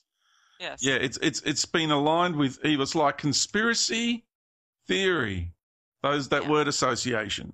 You know, so any of us who are into conspiracy, you guys are into conspiracy theorists. You just conspiracy theorists. Well, no, I'm not a conspiracy theorist. Conspiracy facts, actually, because there's real conspiracies. They do exist. Right. So well, again, you've got these word associations, and you've got you've got the swastika, for example, which is a symbol of the sun. It was the Buddha was the walking. Once again, the original Buddha was the walking incarnation of the sun. And the original swastika symbol was the symbol of the sun. Hitler took it, turned it around, and tried to make it something else. Again, now you can't use that symbol anywhere because everybody immediately thinks you're a neo-Nazi when you do. See, so you can see how they taint words. So the word ego, the same, has been, infiltrated. It's been co-opted. It's been hijacked. And ego basically means, by definition, universal definition. You're not going to see it written in the book and rubber stamped by the system, okay? By universal definition, ego is purely a personality interface for any given reality. Yes. That's all it is, right? Yes. So my ego is George, because for anybody who's listening to this and has not read my poem on the ego. If you don't stop getting ahead of me, I'm going to have to cut you off. You are ruining my vibe. Person. Every time I get mad at somebody, I say, person? You can't get ahead of me. Follow me, please. Okay. I'm kidding. But where did you want to go to next? But it's so funny because, you keep getting ahead of me. So I just know this is so divinely planned. But at the same time, I'm like, hey, you got to stay in my program here because you're getting ahead of me and you're going to mess up my next spiel. Stealing your thunder, eh? Yeah, you're stealing my thunder. Yeah, sorry about that. No, I'm being funny. No, so this is so this is so beautiful to me though, because what I was going to say next is I was going to read from your book once again. This is how everyone will know that you're so authentic, George, because I'm reading your book to you, which is crazy. And then I stop and I let you comment. And then what happens is when you comment, then you also go back into the words that you actually literally wrote in your book that are coming after what we just talked about. So you're not flip-flopping at all. You are consistent. And that's what I wanted to say. Wow. Thank you for that. No worries. Ego, and here's what you said, and that's why be quiet. Ego, in its truest sense, is not a dirty word. Ego has become a dirty word in the world of religion, Eastern philosophies, the New Age movement, and most other spiritual modalities. But in the greater scheme of things, it is not a dirty word. You simply, now this is humongous, you simply cannot exist in this reality without your ego. You cannot exist. Now this is huge. It's beyond humongous. It's beyond my song of humongous. It's huge. You cannot exist. Do I sound authoritative? Assertive. Yeah, assertive. Okay. Yeah. You cannot exist in the great arena without your cosmic ego. It is the interface. Is it an integration or interface? Interface between your higher self, your traveling spirit of the cosmic arena, and your earthly incarnation. The authentic and definitive way is not to get rid of the ego, but to embrace the ego as it is a part of self. It is a part of the construct and the makeup of our existence here. Powerful, George, powerful. It's true. It really is true. This is how we are constructed. And, you know, you're leaving and again, that program of dissing the ego, you know, is perpetuating internal division. Mm-hmm. This is about divide and conquer here. Yeah, it goes back to the oneness too. Yeah. Push you back to the oneness. Push you back to the oneness. Yep. Yeah. They are severing you from your own cosmic and universal lineage and aspects of self, and now they're going through the process of severing those who they have already severed from their own lineage, personal lineage, in speaking linear terms, their journey through the universe.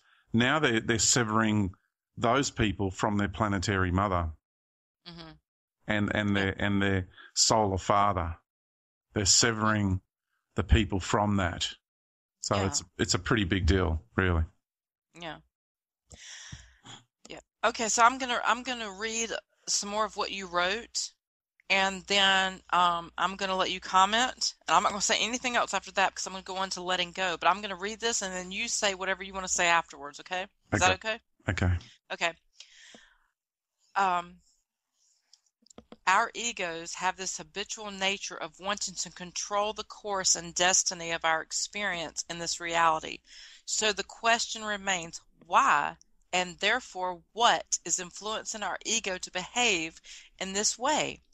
Our ego is under incredible pressure and under the influences of many different programs that manipulate us through our desires, our insecurities, and fears. You kind of touched on that just now.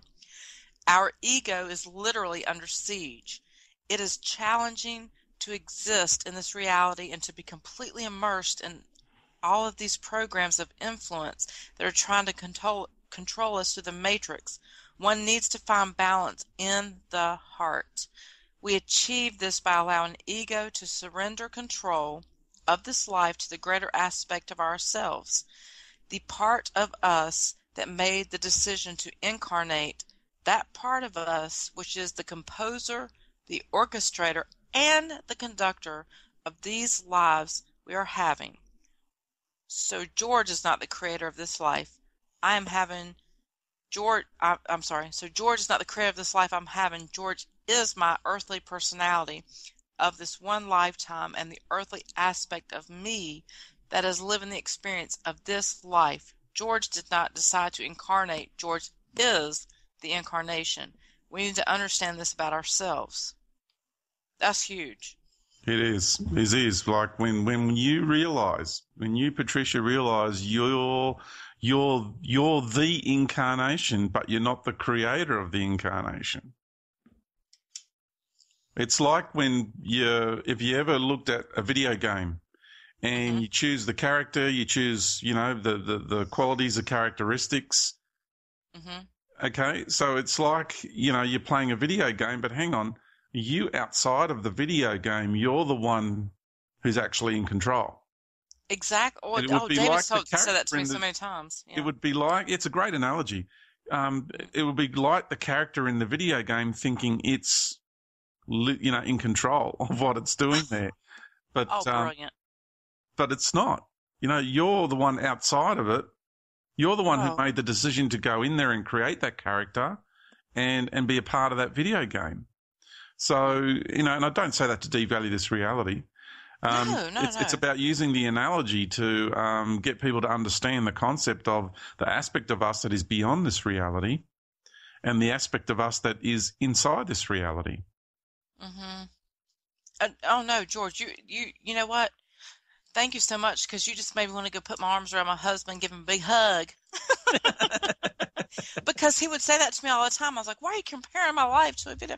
He was like, because that's it. He goes, you cannot be in this reality, literally, your whole fully sanctified self, fully in this reality, or you would be destroyed. you have to understand whether you want to call it your higher self, your inner self, your infinite being, whatever you call it, you are always in charge of the control. You're controlling the remote. And he said it'll sound cold to people because they won't understand that, because people want to hear everything with emotions. He said that's fine. The emotions are important. However, you have to understand that you are controlling outside of this universe, because you exist outside of this universe.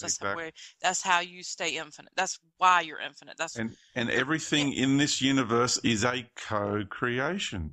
Yeah, exactly. So when he would say that to me, now remember, I was coming out of the God program, so at first it would tick me off because I'm like, no. So just to like, I'm gonna tell you something. My husband's gonna want to like fly to Australia just to hug you for that.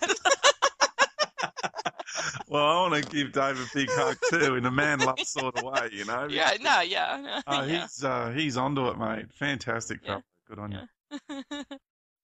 I just thought that was great. I just had to bring him into that because that was huge, because I gave him so much grief over that, you know. Yeah.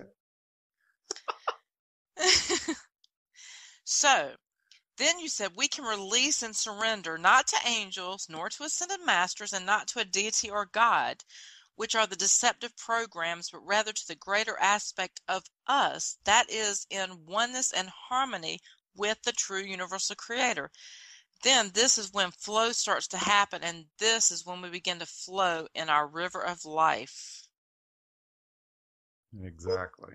And, you know, that's why I was going ahead of what you wanted to do, because I'm in the flow. Yeah. You're right. You know, I'm merging with you and your intentions, and the intention that we want to create here together, the co-creation, and you end up being in that flow. It's just a beautiful place. Oh, it is. Yeah, I'm like, wait a minute, you're way so far ahead of me. So I even wanted to, I wanted to touch on this, so I'm going to skip over some of the ego, because I want to get into the letting go, because I know we've been going and going and going, and I don't want to like. I just want to say though, you know, my friend Jerry Jones, she coined a new term. This is like, this is a person inventing a new word, and she calls it inflowment. Oh. Yeah. Isn't that fantastic? Inflowment. Yes. Yeah. Just contemplate on that one for a while. Yeah. for those who are listening. Yeah. Well, no, I'm looking. I wrote, when you said it, I wrote it down. I'm like, oh yeah. Wow. Inflowment. Yes. Yeah, flowing in the moment. Inflowment. Yes, exactly. And that's going to go in. There you go again, stealing my thunder. Oh, that's fine. All right. This is so great. I love it. You're getting into the now moment stuff, are you? Yeah, we are. So I'm going to go into letting go before you rob me of it again. No, I'm being funny. Okay. This is, do you see how this flows though? Like, do you see that when you go into the ego, the oneness, the ego, and the letting go, how it all works together? It's like these are so important, the sequential part of it, and this is how you put it in your book too. I don't know if you know this. I know you know this, but I don't know if you know this right this moment. But every time, well, not every time. Well, every time, because it's only been 2 times. But the 2 times that I was going to have a discussion with you, I allowed you to speak to me through my MP3 player. This time, Cynthia was speaking to me a lot more than you were, actually, which was really strange to me because it had been you. But most of this, really, I feel like came from her. Sorry, George. Oh, my ego is devastated. Yeah. Oh, the pain. Well, because I connect with you so much, and then all of a sudden I was connecting with her a lot. And so I just love and appreciate both of you. But I had to give her that acknowledgement as well, because a lot of things that she would, when I was listening to the audio, it was written by George Cavassalis, narrated by George and Cynthia Cavassalis, and then I would see, written by George and Cynthia Cavassalis and narrated by George. So I was listening to all that. I was like, wow, she's really she's really touching me now. She's really digging into me. She Oh, hadn't yeah. done that before, but she obviously, through our last connection, she's connecting with me as well. Yeah. So it created a connection for all three of us, I feel. Yeah. Yeah. Because Cynthia's been connecting to a lot of people through me for a long time. Yeah. Yeah. So And she was really tugging on me this time. yeah, Big time. yeah, yeah. That's Yeah. great. And so I appreciate her for that. Okay. So letting go. This is huge. And this will probably be where I will read more. Sorry. I've got a dog that's reacting to fireworks. Hang on. Hang on. Okay. I can hear all the fireworks going off in the background. Sorry. You okay? Okay. It's all right if you need to take a moment. No, I'm good. I just want to comfort him. So I'm probably going to read more here because I feel like this is so huge that people hear your words. And the reason that I do read this again is because, like I said, a lot of people that are huge supporters of yours really haven't been able to have access to the book.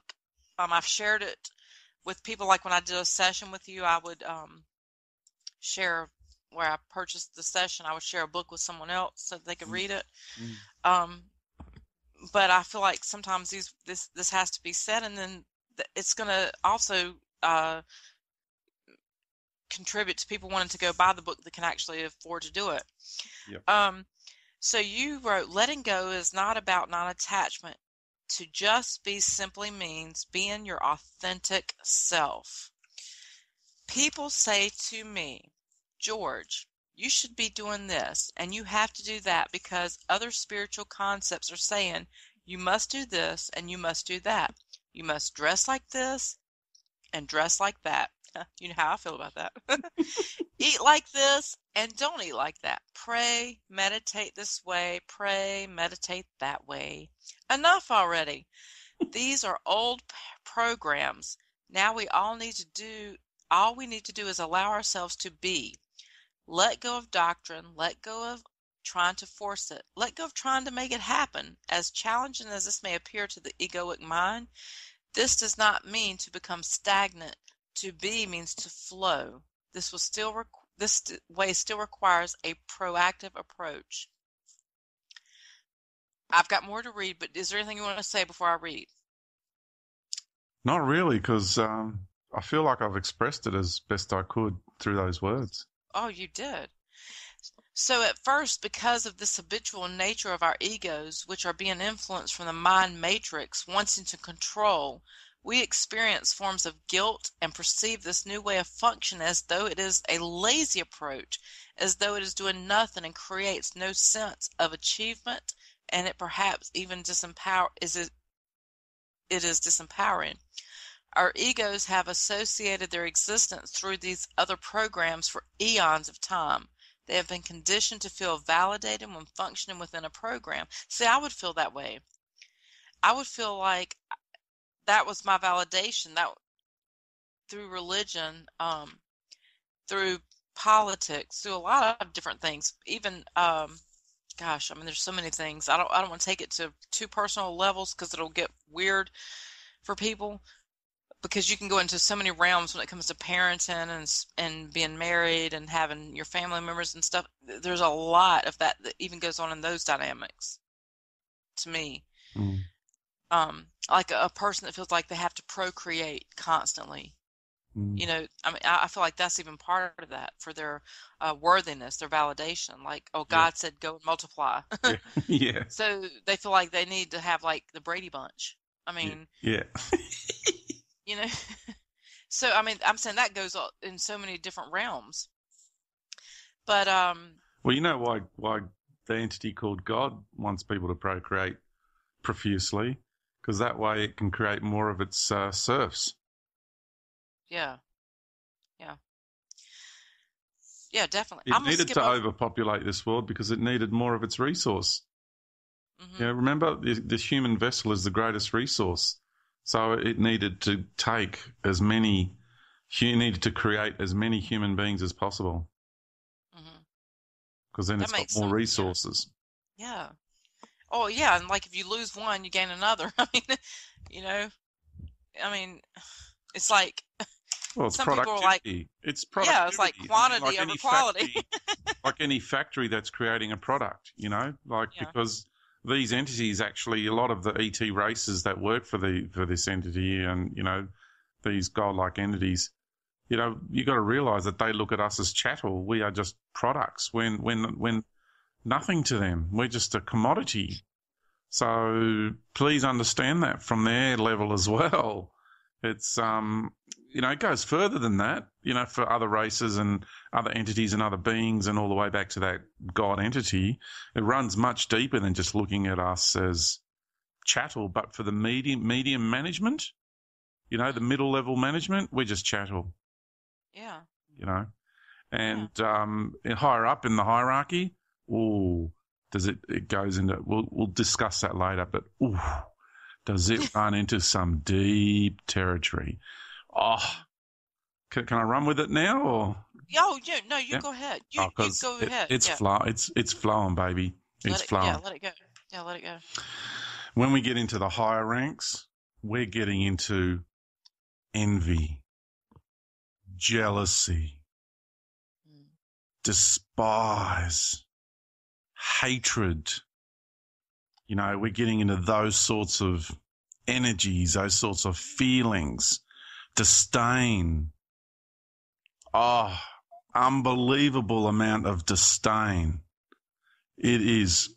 And what are they all qualities of? Fear. Mm-hmm. They are all different attributes of fear. And when it comes down to it, God, the entity called God, is more scared of an infant child born in this world and the power it yields and the love that it has. It's more scared of that than anything else in the universe. That's why they want to abort them. That's why they want to immunize them the moment they're born. And also, is that why they want abortion so much? Is that why they want to prevent the birth? They'll want to prevent a birth if they know the spirit who's coming in is going to play a big role. That's what they will try to do. Okay. Well, see, like what you said was so huge to me because, yeah. No, I feel that deeply. Yeah. I do. I feel that very deeply. We're getting into some deep territory. Anybody who has the memory of the reverberation of the call of the Creator, that reverberation we felt before this galaxy was created and we all started gathering because of that call. My whole body's just vibrating with so much love and tingling right now.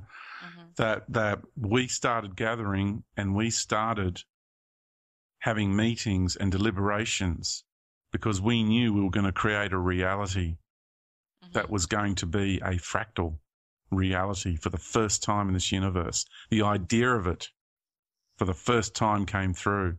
And all these other beings that opposed us from the very beginning, one of those beings is the one you know as God. Mm-hmm. Because it swore an oath through the very God that tells you to promote life also kills it.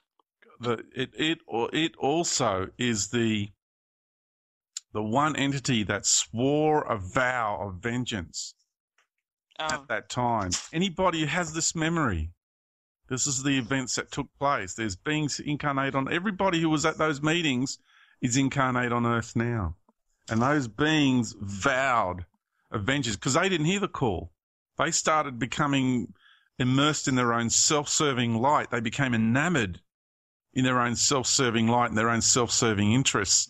They started creating all these realities where they were controlling and dominating all the beings that were going into their realities, and they were feeding off them.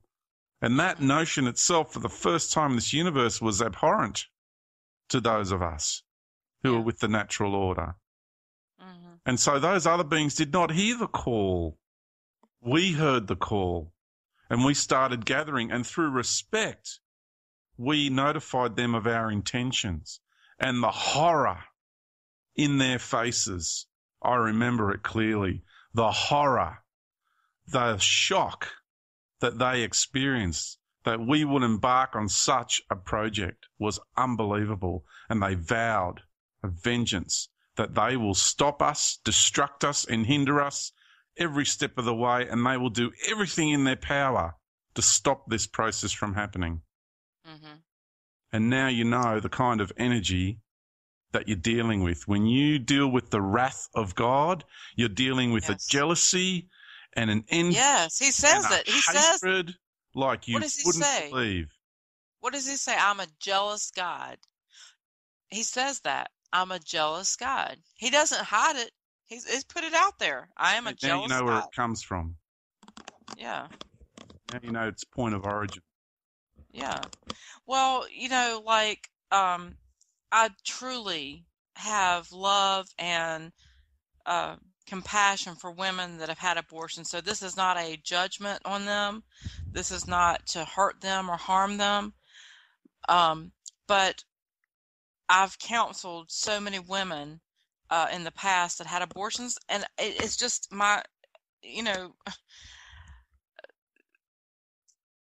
it just is my role. That's just what it is. And so I can't. I don't really want to promote myself or pat myself on the back, but I just want to say it's my role. And in my past experiences, I had so many women that came to me when they had had abortions, and I can tell you that there was not one woman ever that said, I'm really glad that I did that. They were very regretful, very sorrowful, very hurt, very guilty, very shamed, because they over time they began to understand. They based their decision on their circumstances at the time, and what they didn't understand was that this influence was over them. They didn't grasp that. Yeah, but they didn't do anything wrong either, as far as I'm concerned. They did. No, I don't think they did either. I'm saying for them, it was a guilt. Oh, I'm echoing really bad, Nellie. Bad now. Do you hear me echoing? No. Oh, it's echoing in my ear. I don't feel they did either, but they needed to find some kind of approval or some kind of acceptance, right? Because the person that was being aborted also agreed to the experience. Absolutely, yeah. But I'm saying it's a huge part of that God program. Again, it's a huge part of this control system that wants to take away your sovereignty, wants to take away your ability to process these experiences in a healthy way. I have so much love and gratitude now for what I would have once judged as something evil. Sure. Yeah, and it was so important for me to say that because I have felt that with so many women, and it was just really important for me to say that I love them and I understand the situation. It includes people that are very close to me and family members that at one time, even in religion, that I really judged them. Yes, it made them feel bad about it. You judged them through ignorance. That's all. It was small. Yes, I was ignorant. They weren't. I was ignorant. And so I accept that, I do. I accept that. Yeah. Yeah. And it's a very emotive subject, Yes. But what right does a system have, over the well-being of a mother and her child? There should absolutely never should a system be allowed to get in between that, but they do.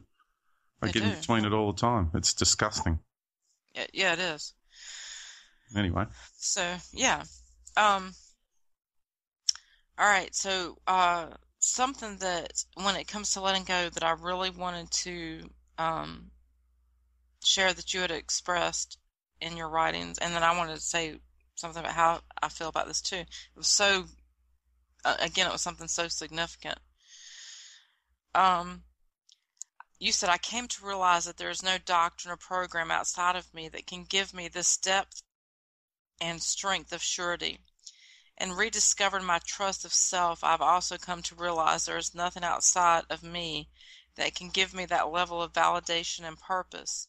You can redesign how you present to those around you. They sense your change of vibration, and many will fall away because they no longer resonate with you.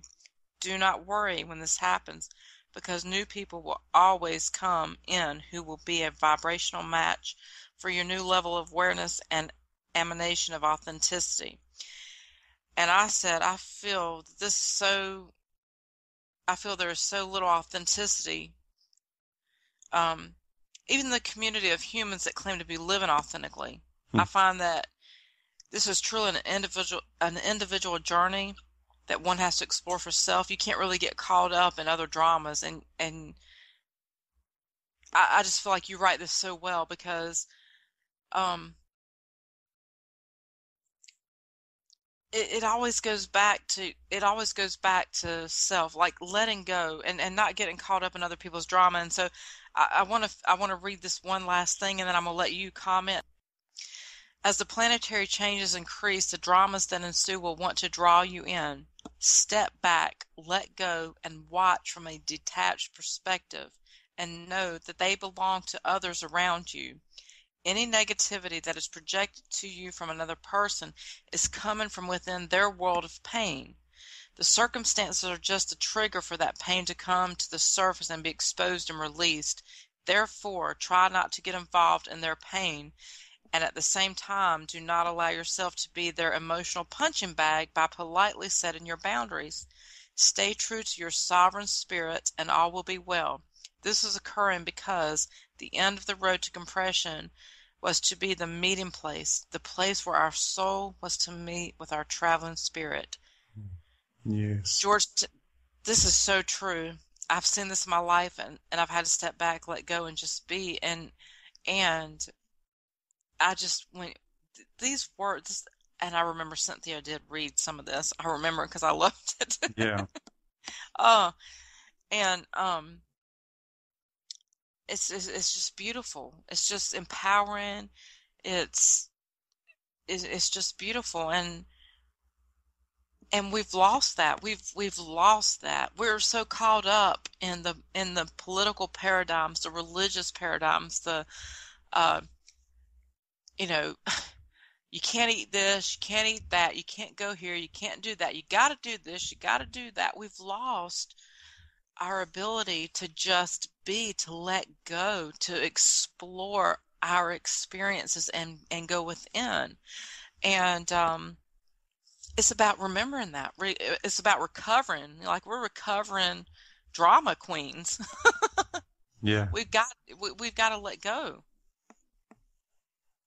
We do. And the drama has, now gone from the commercial media, has now infiltrated into the alternative media on the internet. Yes. And so many people are being drawn into that, It's amazing when I look at the alternative media, how it's just flooded with a different perspective of what's going on in the commercial media. Mm-hmm. But the dramas seem to be all the same. It's quite amazing. Well, you're so right, because when someone says to me, listen to this person, like, typically, when you say listen to somebody, I'm going to listen because I know where you're coming from. But in general, when someone says listen, every time I've taken them up on that, or no, I won't say every time, most every time, I'm confused as to why I'm listening. Because I wanted to be open-minded, because I really shut myself down after leaving religion and then coming across your material. I did take to heart what you said, and I was like, I'm not going to go and take anyone else's truth as my own again. I'm going to go within. And the more I went within, the more realization I was having. And then I could listen to you, and I could talk to people in general and just have a great dialogue. But the people part, that can I just interject here? Now, that path sure. that you have undertaken continues, and the way it continued for me is that I found that sense of surety internally around certain things, I don't know everything about everything, of course. That's ridiculous to think that. Right. My inner self does. My greater being does. But George, Right. at this stage, and my level of awareness here, I do not. I'm learning more and more each day. I'm integrating with more and more knowledge each day. But where it led me to is that surety of around some things, especially the larger framework of life. That to me was important, because that's the big stuff. Because everything else is inside that framework. Then what we're looking at is all the different dramas that are ensuing inside of that framework. Right. And then where it led me to was, now that I have my surety, which is another word for inner fortitude, I can now go back and listen to all these other people. And there's a lot of things. Yeah. Yeah. That's great. That's brilliant. Because now I know where I'm at, and I know where things are at, and I take into consideration what people say. And like I sat through the whole space conference, secret space program conference that was on recently. And I made a point of sitting through every single speaker, and, there was, even at the end there, one speaker said that there's no such thing as any evil extraterrestrials. And if anybody thinks that, they need therapy. That was publicly stated at that conference by a person who, what I cannot believe that kind of statement was made. And really, that is so dangerous for people to be getting up and making those types of statements when they have such narrow vision and understanding and experience of life in this way. It's unbelievable, really. I was really, and I'm glad someone took that person to task at the end through panel discussion and question time over that very issue. Anyway, so you get to the point where you can listen to other people and you put up with those energies of annoyance because you don't just put up with them, they just don't eat at you like they used to. Because now I'm actually respecting, and even though I responded to what this person said, it's not a reaction, it's a response. You know through unconditional love that people are doing their best, and you get to feel where they're at with things. And so you allow them to be who and what they need to be in that moment while you're listening. So you don't let every little thing they say bother you. Right. Well, what happened? Coming from? Yeah, no, I do, because a gentleman had asked me. He kept saying, "Well, have you listened to this guy? Have you listened to that guy? Do you know this guy?" He kept talking about the Gnostic texts and other things. He was commenting to me directly, and I was like, no, because really, after I listened to George, I really kind of shut things down, because I realized I was kind of going towards the New Age movement, and I said, what happened when you make a comment like that, they think you're only taking what I have to say into consideration, and people don't get. You gotta let me finish. Yeah, sorry. And I said that what occurred was that he was so accurate, because what I had not taken the time to do in all the years that I had been exploring is listening to myself. So what I did was I was following all these other people's, okay, this person said this was written here, this was written there. Okay, I'm studying, all these texts. And so I did what you asked of people, like, go within. And I took that time, and I said, now guess what happened? Now I'm solid. Now I'm secure in who I am. Now I understand myself well enough to go, I can be open to anything, because it won't influence me, because I know myself. I won't be swayed. I won't be persuaded. I won't I won't just go with the like the flip-flop thing here, today, over there, tomorrow, whatever. So I was actually, this is for me giving you an acknowledgement of respect and appreciation, because you taught me a great lesson. Like, stop. Don't even listen to George, because I didn't listen to I didn't listen to all the videos that all these people that love you so much have. I haven't. I listened to a couple of videos, just a few. Then I read your book. Where I resonated with the most was in your book. I listened to like 2 videos before I read your book, really. And I was like, I'm interested. Okay. This is making sense to me. So I want to read the book. And I didn't go, I saw, when you talked about like how people did the shapeshifter stuff on the videos, I saw that and I knew I'd already experienced all that through like other people that were trying to expose weird stuff. And I was like, that's BS. So I knew that. Yeah. So, yeah. So for me, it was just like, that was a huge thing that was a gift you gave me, because it was definitely a divine intervention is the way I look at it, because it showed me stop, be still, be quiet, go within, shh, don't listen to anyone else. And I did that. And then when someone asked me that, I was like, okay, I'm open. I'm probably not going to go read the Gnostic texts anymore, because I've kind of worked through all that, but I'm open to listening to other people now. And if it doesn't resonate with me, if I get to where I'm not comfortable, I'm easily okay with just saying, thank you, just not my thing, Yeah. But I'm open. So, George, you are a spectacular, beautiful being in this universe that does so much for so many people on levels that you may already know.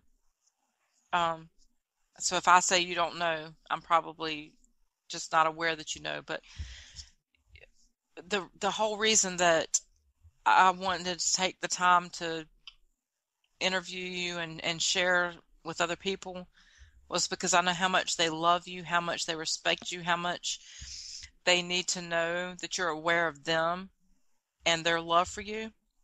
And I hope tonight that the people that had, questions about these topics that we discussed, I hope they feel, satisfied with that. And I also hope that that I accomplished that goal. That was my goal.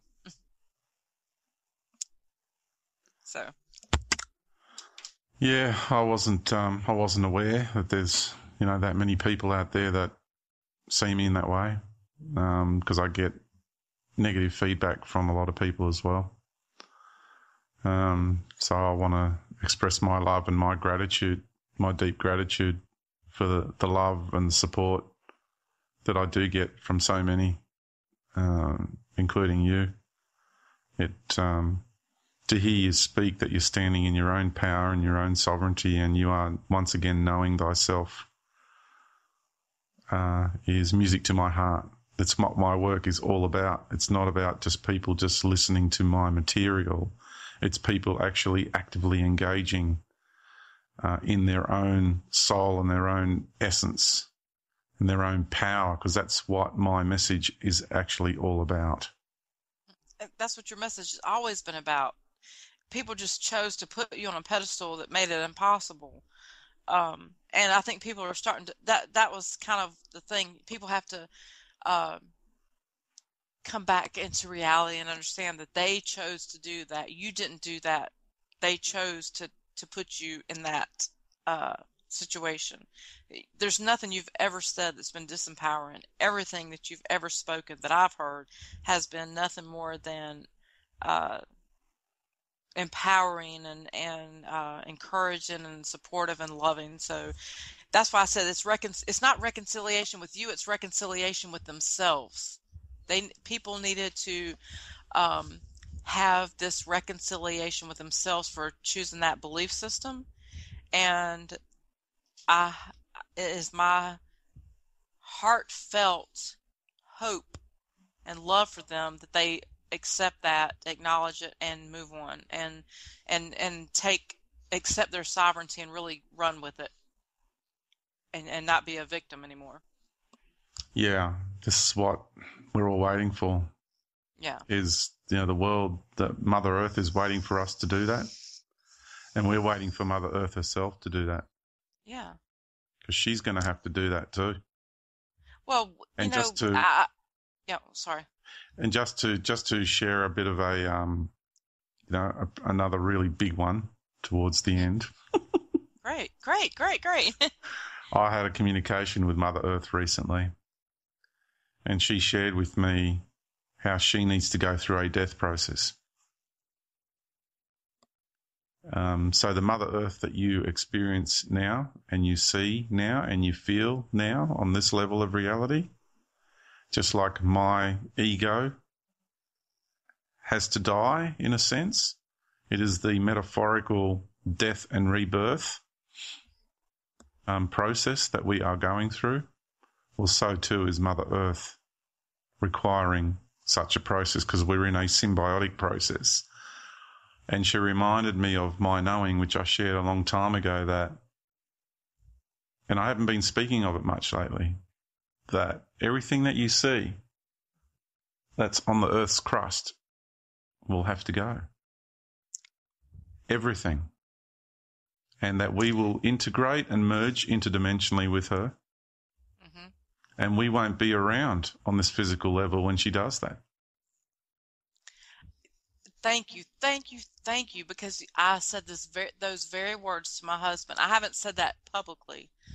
I said I won't say those very words, but very similar words to my husband, David. Because I know this. We are so caught up in the physical, we're forgetting the spiritual. We are. Yes.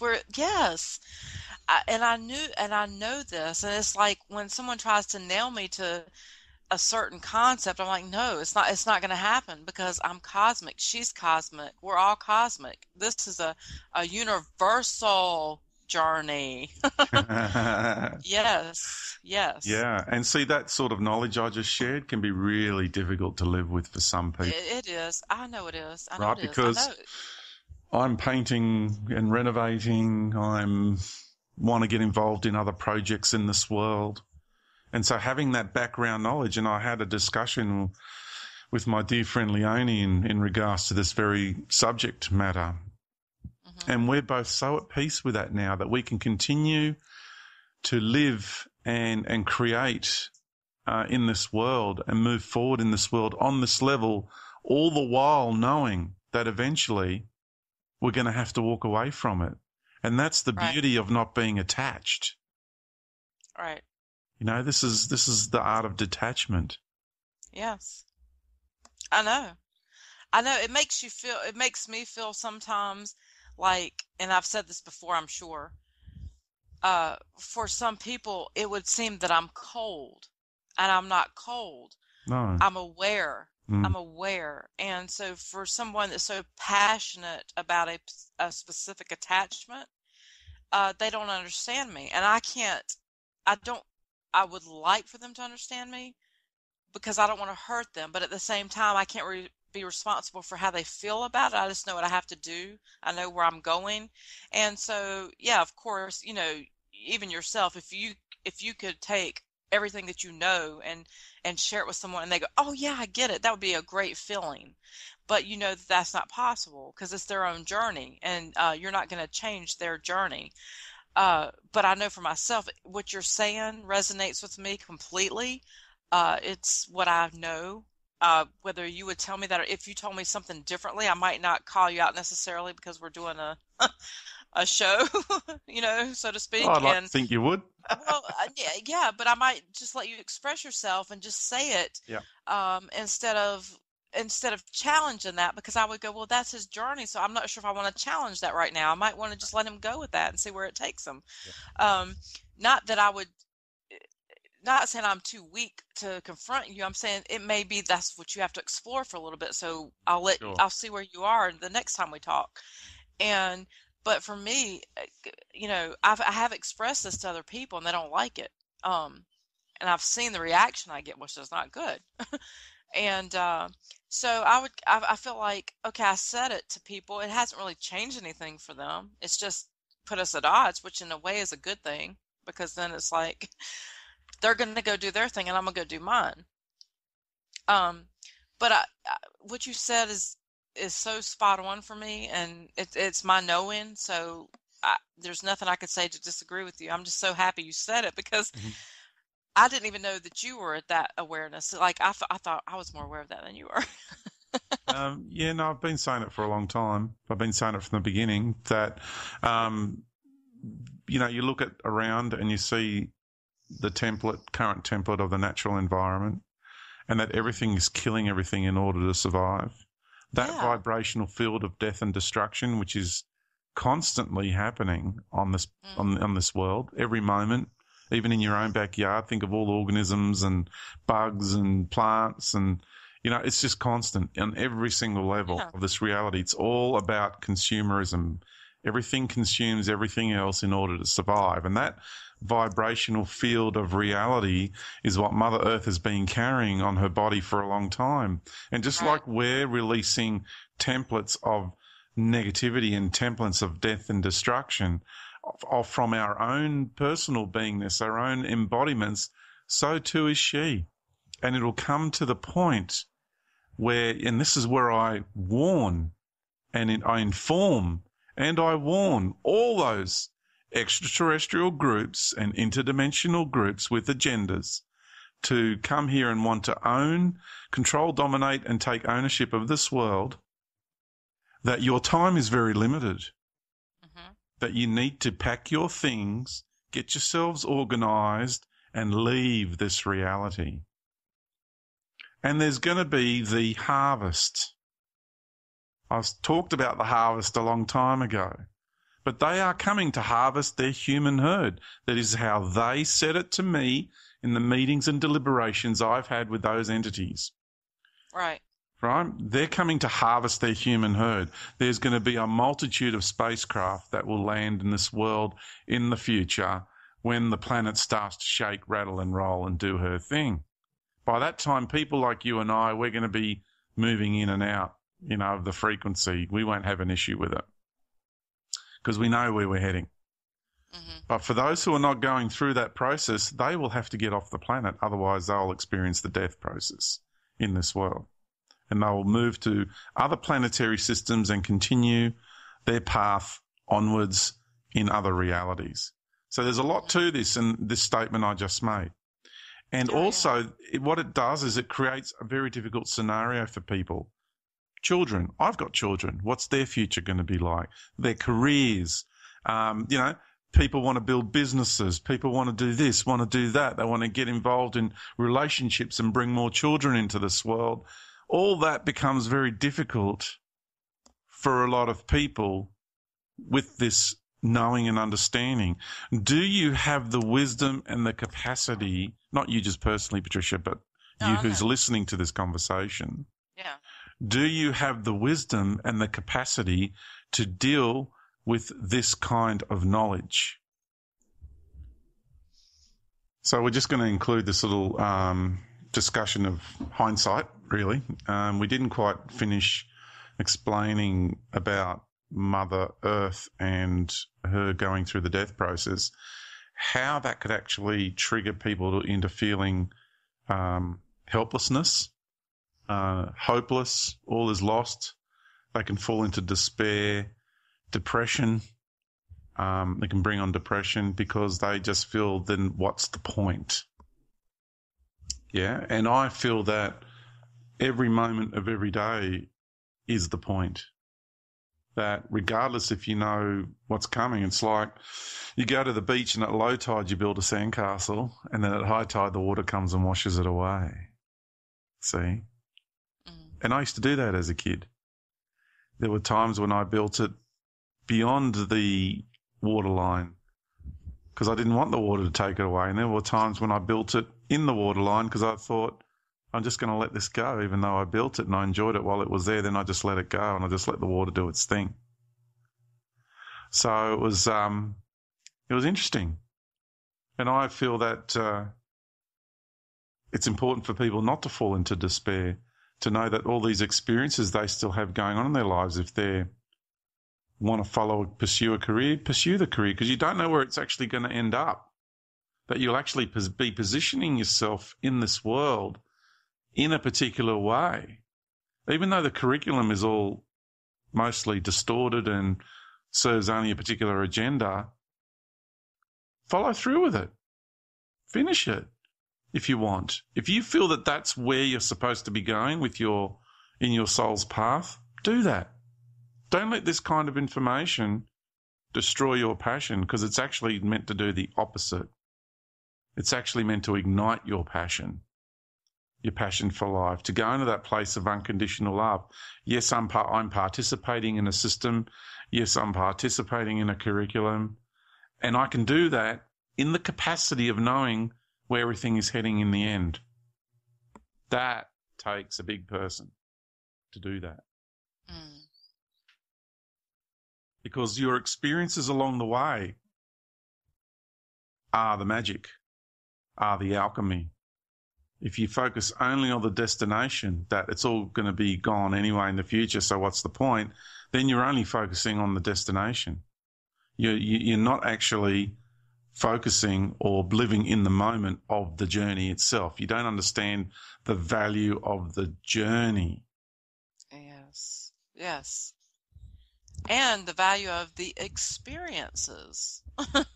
The journey, the experiences, I mean, they're the same, but yes, that's why there's no need to criticize or critique another person's journey. It's only when someone tries to impose that critique or criticism on your journey that you have to set the boundary. Because if you know what you need for yourself. And if they don't know, that's where they're trying to impose their will on you. So you respect that, the journey and the experiences. And yes, that's what it's all about. I agree. Completely. Yeah. And, obviously I thought this process was going to happen a lot sooner than what it has. And it hasn't. And people say, well, you said that last time and it didn't happen. Well, you're saying it again. So why should we believe you? I don't want you to believe me. I want you to know for yourself. So I'm giving you my perspective on it, my interaction with Mother Earth, my understanding of the bigger process at hand. And I don't want you to take it on face value. Because then you're giving your power over to me if you do, and I don't want your power. Right. So I'm injecting it. I'm throwing it back right now. I don't want you to believe me. I want you to know thyself and then know for yourself. Simple as that. You got to know that you know that you know. You got to know that you know that you know. That's awesome. Good stuff. Yeah. And if you don't know, got to figure it out. Yeah. And you'll never know if you never ever go. That's right. Yeah, there you go. Yeah. Excellent.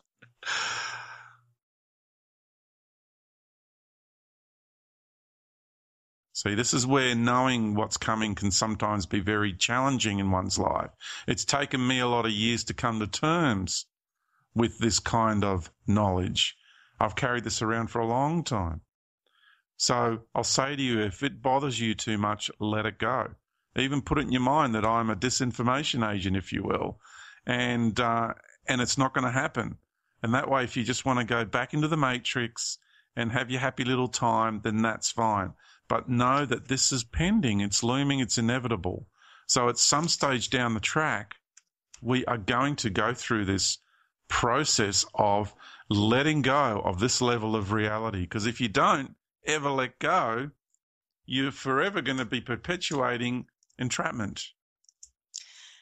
Oh, there is a verse in the Bible, and I cannot remember where it is, and I'm going to be paraphrasing very terribly. But it's something along the lines of, when this occurs, pray that your flight not be in winter, that you are with small children. And one of the things that I said to David is, I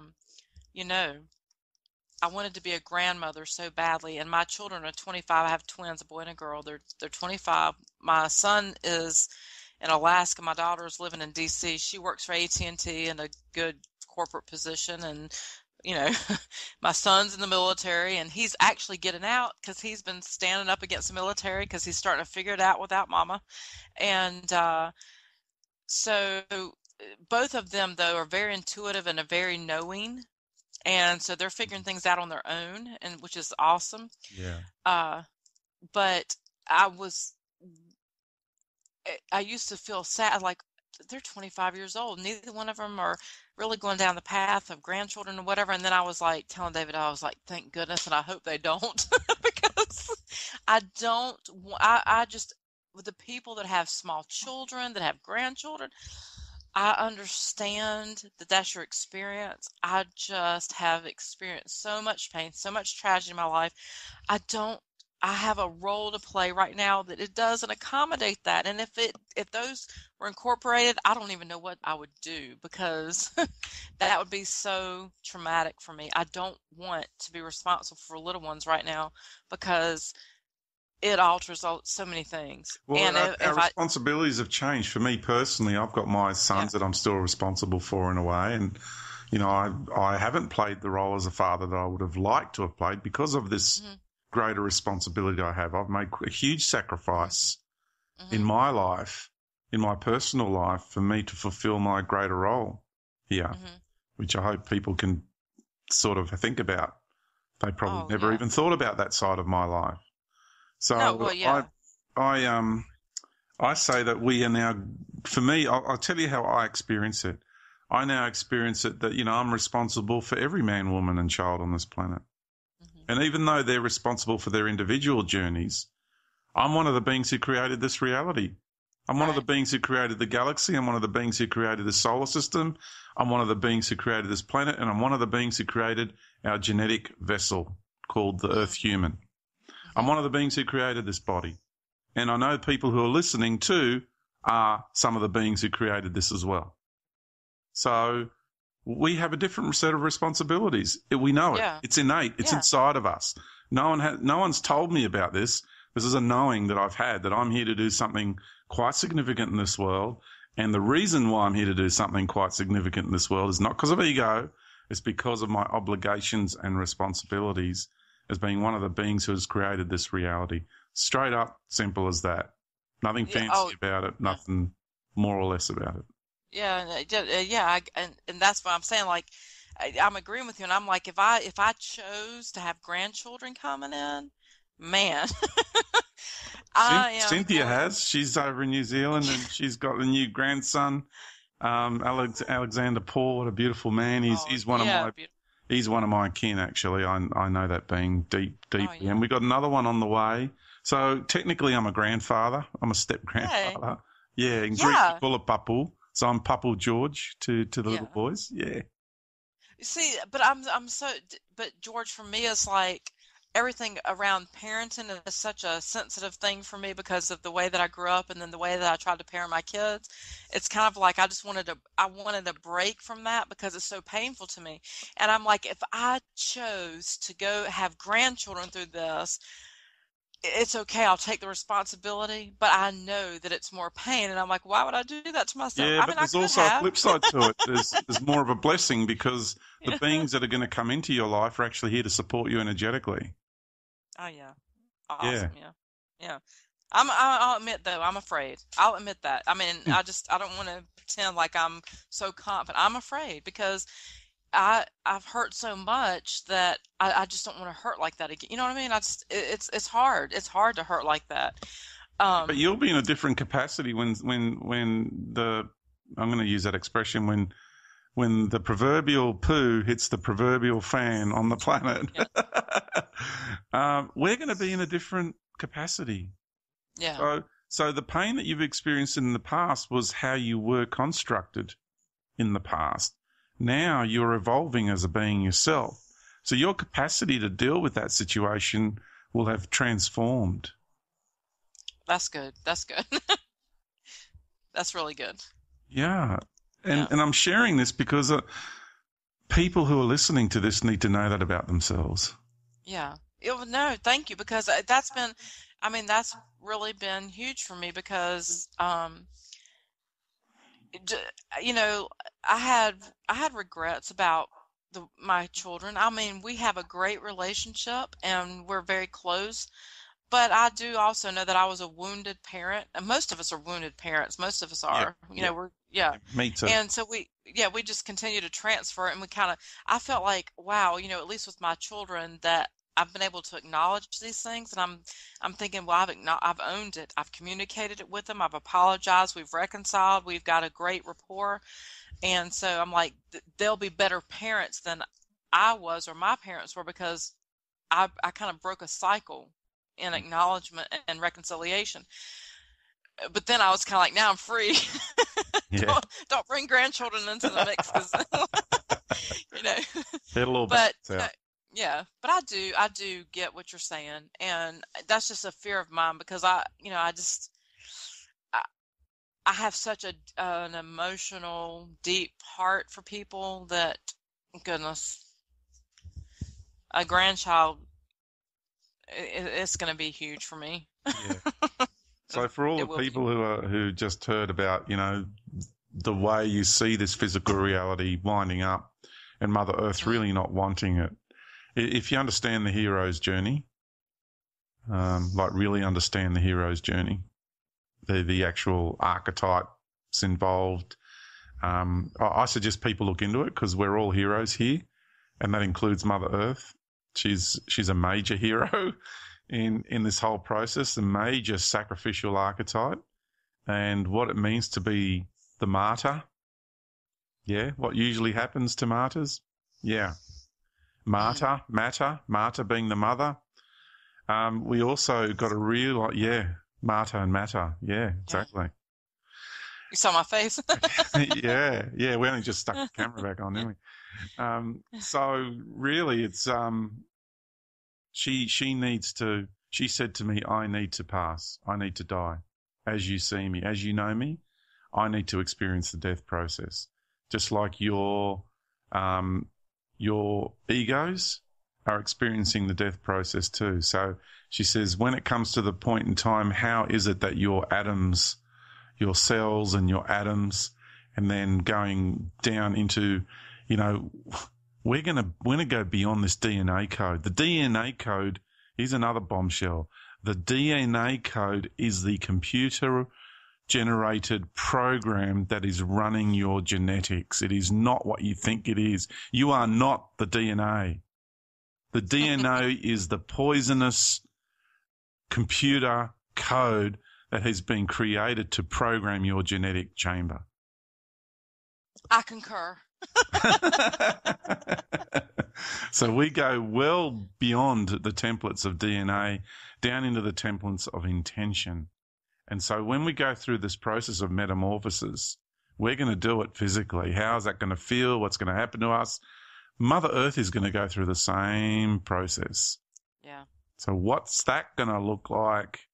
And when we're going in towards center, what's that going to look like for us? When she goes in towards center, what's that going to look like for her? We can go into the realms of imagination to try and get an idea of what that's going to be like. So far, we can't say this is exactly how it's going to be like, but we're getting closer. And to me, implosion seems to be the feasible explanation. Mm-hmm. Yes. Oh, yeah. Yeah.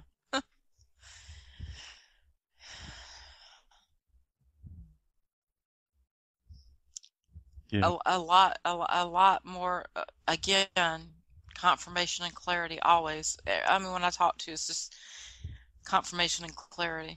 Yeah. So it's divine in my perspective. It's very divine. Thank you, George. Thank you, sister. I've really appreciated it. I really, really, really do appreciate it. In every way possible. We always seem to have the most magnificent conversations and dialogue and sharing and exchanges. So it's truly a beautiful thing. And I know we're helping you, the listener, as well. You who's listening on the other end of this dialogue.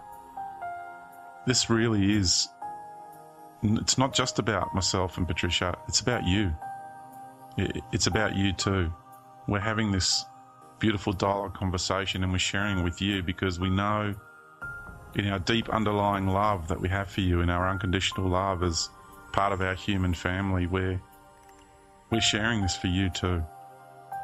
It's about you empowering yourself with this knowledge, implementing it into your life and changing your life for the better. We love you. Our love for you is eternal. It will always be there. You can curse us, you can call us names, you can judge us, you can laugh at us, you can persecute us, ridicule us. I'll always love you no matter what. And the same here. I feel the same. I mean, even in setting your boundaries, it's love. It's love for the experience. It's love for the person to allow that. When you set your boundaries, you set it for your protection. You also set it for love their of self. protection. Setting boundaries is love of self in that moment.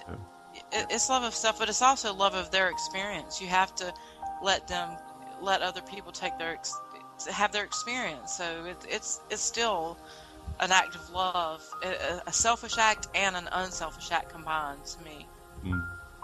Because you're not invading their space in that moment. You're allowing them to be as well. Yeah. So nobody has to go where I'm going. Yeah. And I'm headed in a particular direction, and I just suggest that you go where you need to go. And I'm talking into the microphone, not at Patricia at the moment. For you who's listening on the other end, you go where you feel you need to go. That's your journey through this universe. We love, we honour, and we respect your soul and your soul's journey. And if you do happen to be achieving completion at this time, and you do end up joining us where we're headed, because it seems like we're headed in the same place. We might not in the end, but at the moment it looks like we're heading in the same direction. Then that'll be a wonderful thing. It'll be a beautiful thing. And if you don't, then we'll catch up with you some other time further down the journey in this universe. It'll be quite interesting. Yeah. Have a good old laugh about things. Yeah, me too. All right, George, thank you so much. Yeah. Thank you. Thanks, Patricia. Big hug, sister. Thank you. All right. Till next time. See you, everybody.